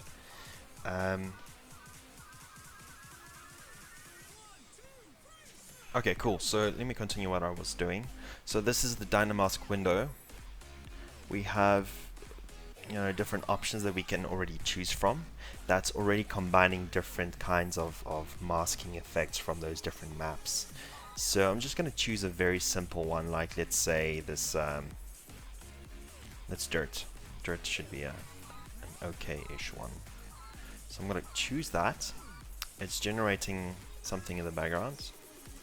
Just maybe click on that one more time just to refresh.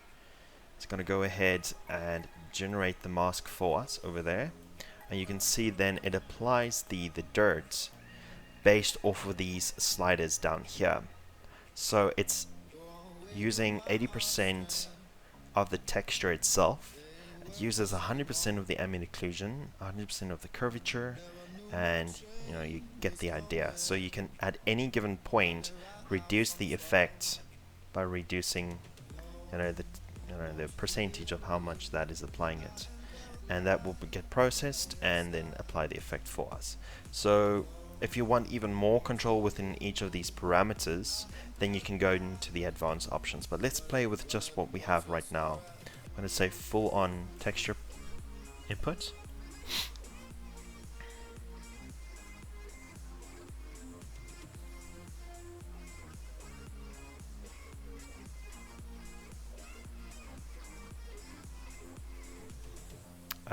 Let's reduce the tightness,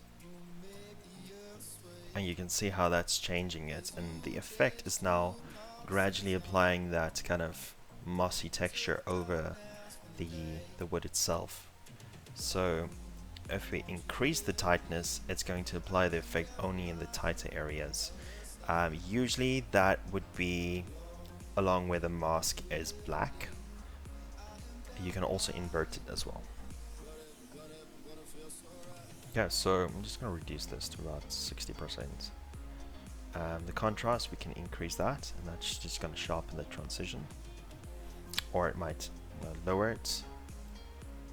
All depends on what you're looking for. You can see that sharpened it to only a very, very small area. So if we increase the tightness, that's not doing what I want. Let's do something like that. There we go. So these two are controlling the blend transition of those two. So I'm going to reduce that. a little bit more, and then reduce the tightness, or bring it up a little bit more. Okay, we have object space, and that basically looks at the direction from top, down, bottom, left, right, to kind of cast this onto the model. To control that, we have to go into the advanced option. So if we open that, you can see that there is the object space, and then we have the directionality. So looking at that, it is mostly top to bottom, but you can also say left to right, which is left to right, and then front to back. So if I say more front, then that's gonna probably apply it more to the back side, as we can see there. And if I bring this down, sure, that's a lot. I didn't want it to go that far.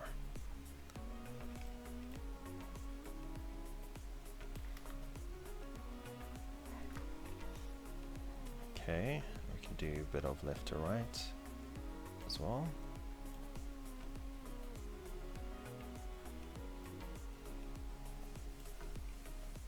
And that is it, boys and girls. We have come Okay. to the end of episode I'm going to go to my tracks on my record label Hexagon One Mix. Hope you guys close enjoyed this it. one. What can I say? Have a great new year. Thanks once again for tuning in. We're gonna make 2017 even better. Inclusion. Whatever you do, take care of your loved ones, take care of your pets, water your plants, drive safe, and well, catch you guys next year. That's a Bye-bye. bit too tight. I want to get that moss right into those little crevices.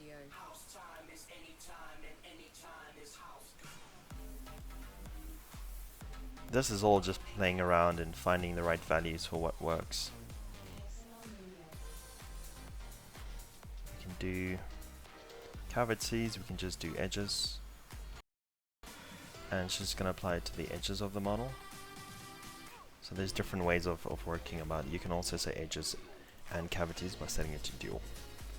It's going to blend together. So much control over here, you just need to play around. So I'm going to uncheck that and just bring the contrast down a little bit more, and maybe bring up the tightness. I want to spread a little bit more. In fact, let's go the other direction. There we go, that's what I'm looking for. Sweet. Right, so I personally think that the moss itself should have some sort of a height information. So I'm going to say accept. I like that. I'm happy with that. It's going to go ahead, process the information, apply it. You can now see the Dynamask being applied. So the white areas is where the moss will be, and the black areas is where the original wood is now shown through. Right. You know what to do. If you haven't heard it yet, you can check it out. Just quickly checking my comments. Speaking of, I'm gonna play you guys another brand new track from the upcoming Cluster. Yes, the plugin is called Quixel. That's correct. Coming out on my record label Hexagon on the last Friday Okay, cool. of January. So from now, I'm going to go ahead to my normal map, and I'm going to push the details on the normal map to have higher intensity. So I'm just going to pull the slider up, and that's going to enhance the normal map just for that particular layer, to enhance the details of the bump. Okay, it's still a little bit subtle, it's there, and we can make this more wet by increasing the specularity of it. So if we go to the specular slot, you can see the overall color of the reflection. So if I choose that, just for the sake of visual interest, I'm going to push it all the way to white to show you guys what that looks like. And that will make it like a mirror, so it looks more like a sprayed on chrome effect. So that's not what we want, obviously. So you want to be more subtle with this. It should be around there maybe. Okay, that's giving it just a little bit of wetness to it. And also if you go to the gloss map, then you can control how much of that effect. You can either click here, or you can just drag the slider up, and that will make it more wet as well. It's obviously way too wet, you don't want that much.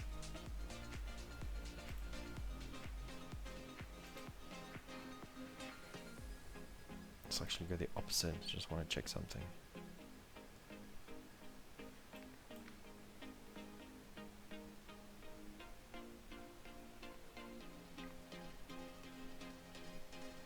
It's processing, doing its thing.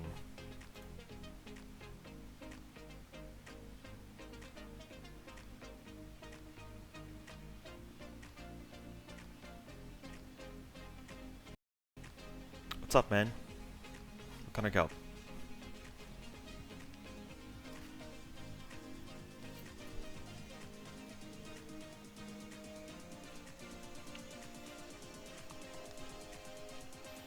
You can email me if you have questions.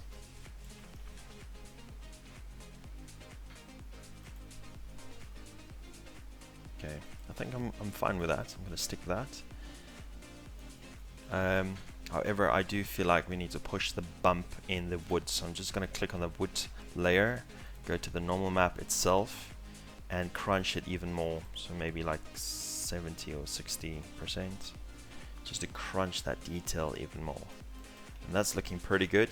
I'm liking that a lot.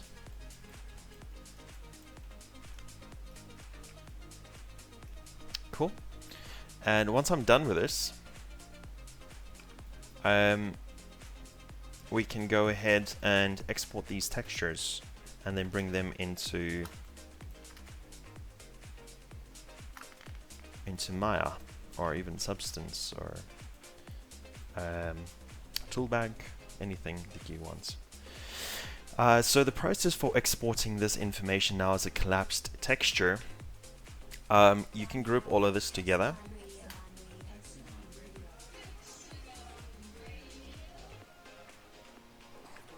Sorry about that, I'll have to undo this. That's not what I wanted to do.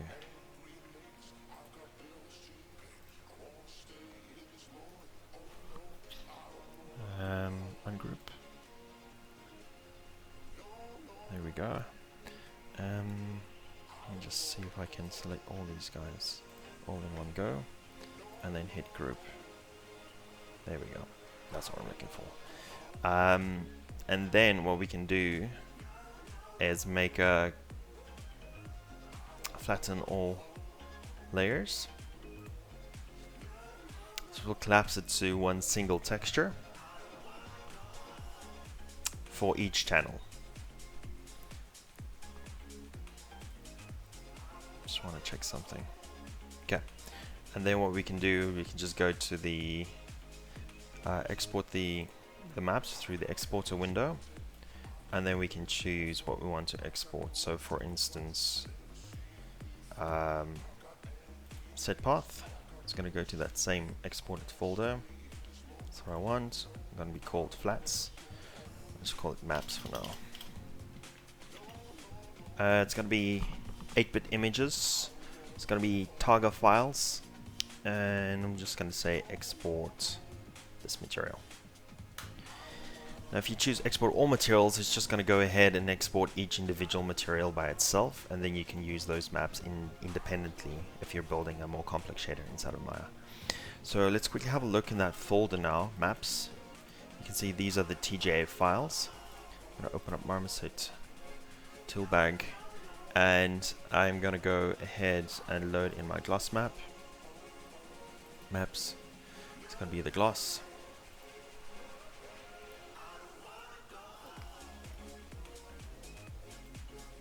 We need to load in the albedo map. There we go. I need to load in the reflectivity map. In this case, it's going to be the specular map.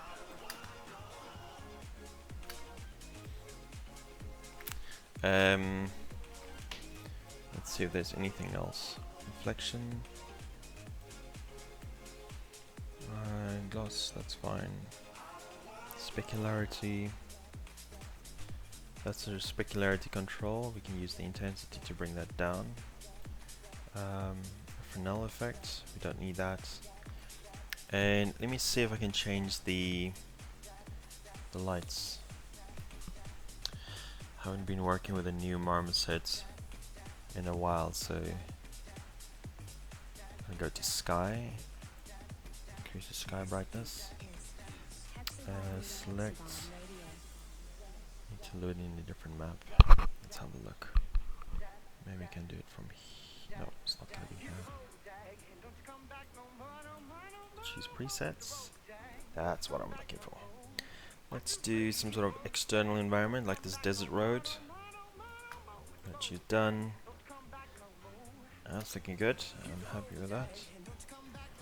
Okay, the detail is a bit noisy because the texture itself is a bit low res. So just have to kind of address those things individually. But that's it. That's basically my wooden plank that's been textured inside of Quixel, and the sculpting information was then used as a mask to address where I want the moss to gather more. That's it. Is there anything else you guys want to ask me today? It's been 2 hours now. Otherwise, I'm gonna say goodbye for now. I still have a few other things that I need to finish up. I'm just working on this other tutorial that I've posted up about 2 years ago, so I feel a bit ashamed that I haven't been working on it to make it look good and finish up the series. Yeah, just let me know if you guys need anything else, if you feel like there's something that I didn't address inside my actual workflow, and then if not, then I will jump in and quickly answer that. And I'll give you guys a few minutes to ask. Cool, man, pleasure.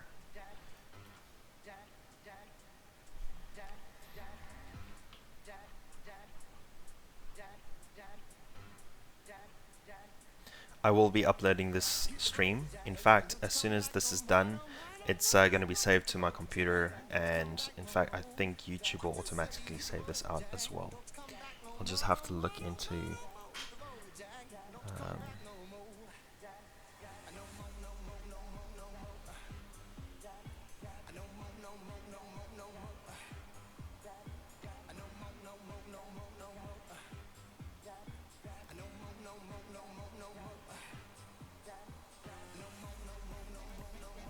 yeah, I think no, it's been saved, so it should be good. Okay, so the workflow, yeah, let me just run through that once more. So I started off in Maya building just the piece of wood, and then once I have the piece of wood, I would then send it to ZBrush. I would then go ahead and subdivide the mesh, sculpt the details as I want it to be. Once I have that, I can then go and take this back in to Maya to create my UVs. So what I did there is I dropped down to the lowest subdivision. I re-exported the newly adjusted mesh that I've sculpted on in ZBrush back into Maya, and that's that one. Then I have laid out the UVs for it. Very simple, very quick. And once I've done that, I re-exported this as an OBJ back into ZBrush. I went File, Import. I loaded in the OBJ version of the plank with UVs, this one. And then the reason why I did that was to see if I can actually use the default normal map generation from here, which it worked perfectly fine, but I had some issues. Now I'm not sure if it's just the Maya issue where the viewport wasn't showing up properly, what the normal map is supposed to look like, but I think it did work. I was just jumping between different workflows. So once I've generated the normal map, I then go and apply that in Maya to preview it. Now if you're just going to use it in Maya and then rendering with your high-end renderers like V-Ray or Arnold or Mental Ray or whichever rendering engine of your choice, then that's perfectly fine. Then that's where you stick and you stay. But if you're gonna do this for the workflow for games, then you'll have to probably export this into your gaming engine of choice. In this case, I was just using Marmoset Toolbag to preview that texture. So when you're looking at baking out the maps, if you're not going to be using ZBrush's normal map baking, then what you can do is you can use XNormals, which is a free plugin, and load in your high poly meshes, your low poly meshes, calculate your ray distance calculation, and then generate the maps that you pick here. Now before you do that, I made one extra bit of information. I went and generated a cage version of this mesh, which I will quickly display for you guys.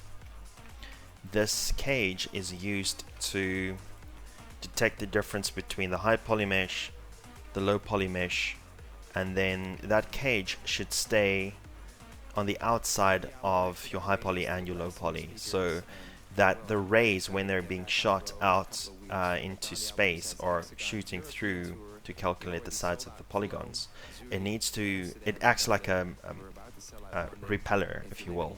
It detects the difference between where this cage is and whatever is inside, and then calculates only within that space.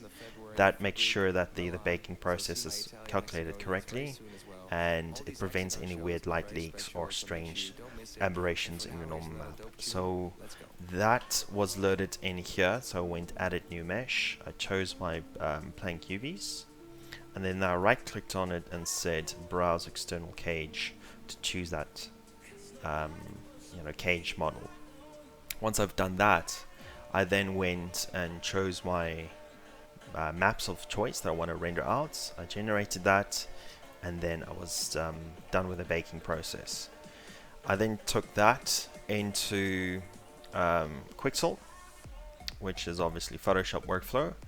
I loaded in the maps into the map lister, loaded in the mesh, generated the calculation of the project, and then once I've done with that, I then started building smart materials to give me the look and feel that I have over here. Once I have all of that information, I then collapsed my textures, and then I saved them out as TIFF or Targa or JPEG, whatever you want, and then I just loaded them back into Marmoset toolbag to preview what it looks like on the mesh. It does seem like the map needs a new updated normal map, so I haven't loaded that in, so it's going to be the normal.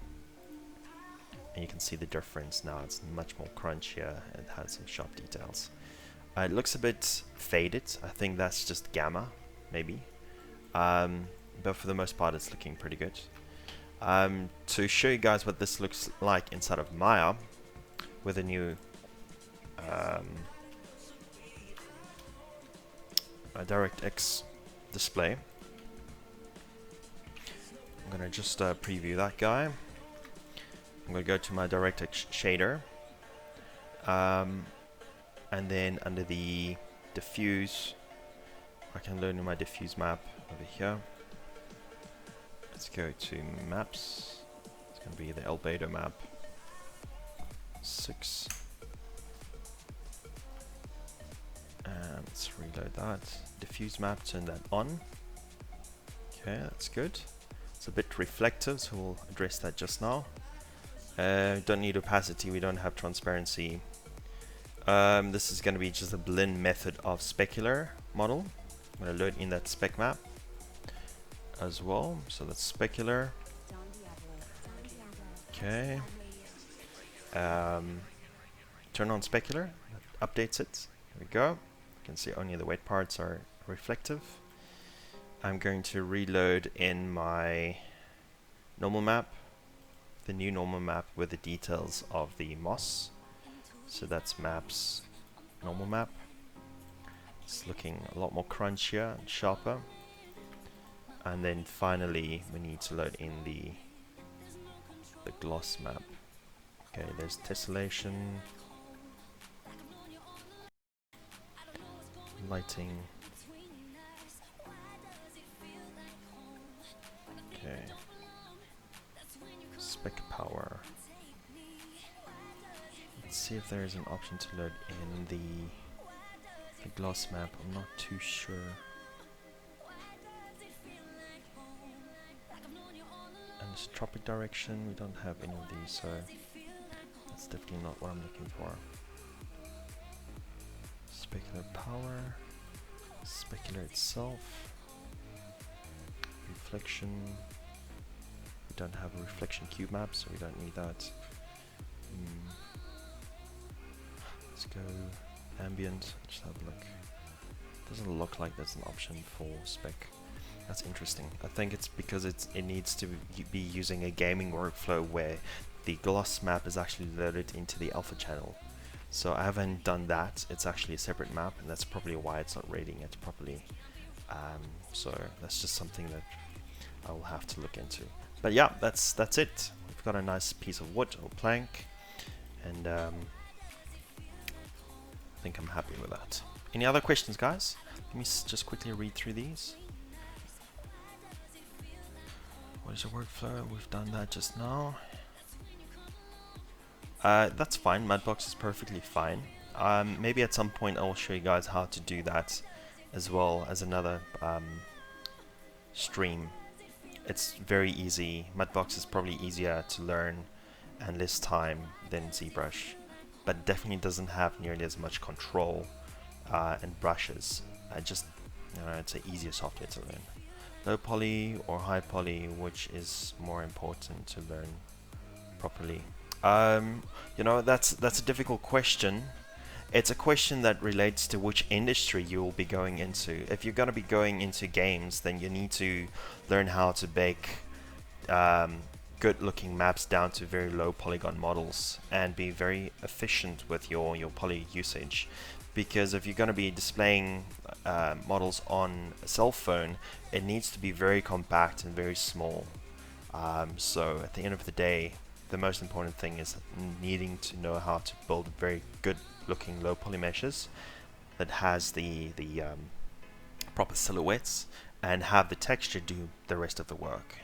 If you're going to be doing something for high-end feature form and those kind of industries, you'll have to be modeling out everything, all the details, all the rivets, all those things. In fact, you don't really need to use all these fancy normal maps to generate that. Usually they will build some sort of a procedural workflow for textures and shading. That might be another live stream for you guys as well.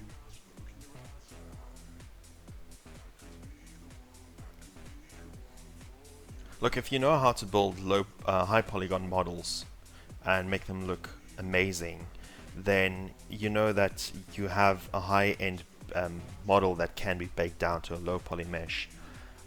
So it kind of works both ways, just like to be said just now. If you know high poly meshes, then you know how to build very good looking high polygon models, then it's easy to transfer that down to a low polygon mesh. But if you have a low poly mesh, then you have to subdivide it in ZBrush and build a higher polygon mesh with all the details. The most important thing for low polygon meshes is you need to look at your silhouette. It has to look really good. It has to stand out and make sense. It should look like the actual object, especially when you're previewing this in silhouette mode. So if I turn off all the lights, if I don't have any lights in my scene, hide this one. That's your silhouette. That silhouette should look like the object. And if it doesn't, that means you need to go and rework your low poly mesh. So just maybe keep that in mind. Cool, man. I'm glad you guys got some help out of this. And I'll definitely address the Mudbox workflow, James. Cool, guys, I'm gonna say goodbye for now. I hope you enjoyed it. I'll talk to you guys soon. In fact, I will schedule some sort of new stream some point, maybe tomorrow. Depends on how things go. Cool.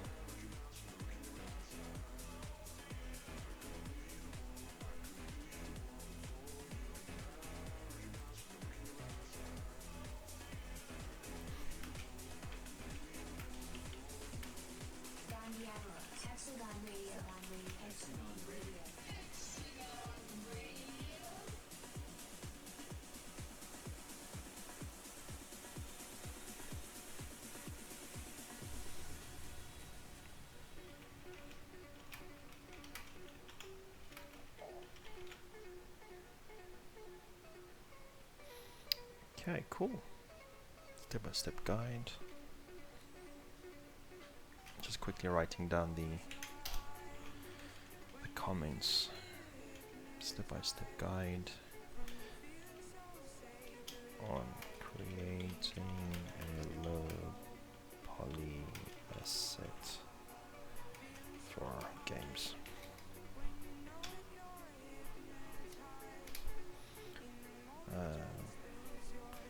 This is more intermediate level.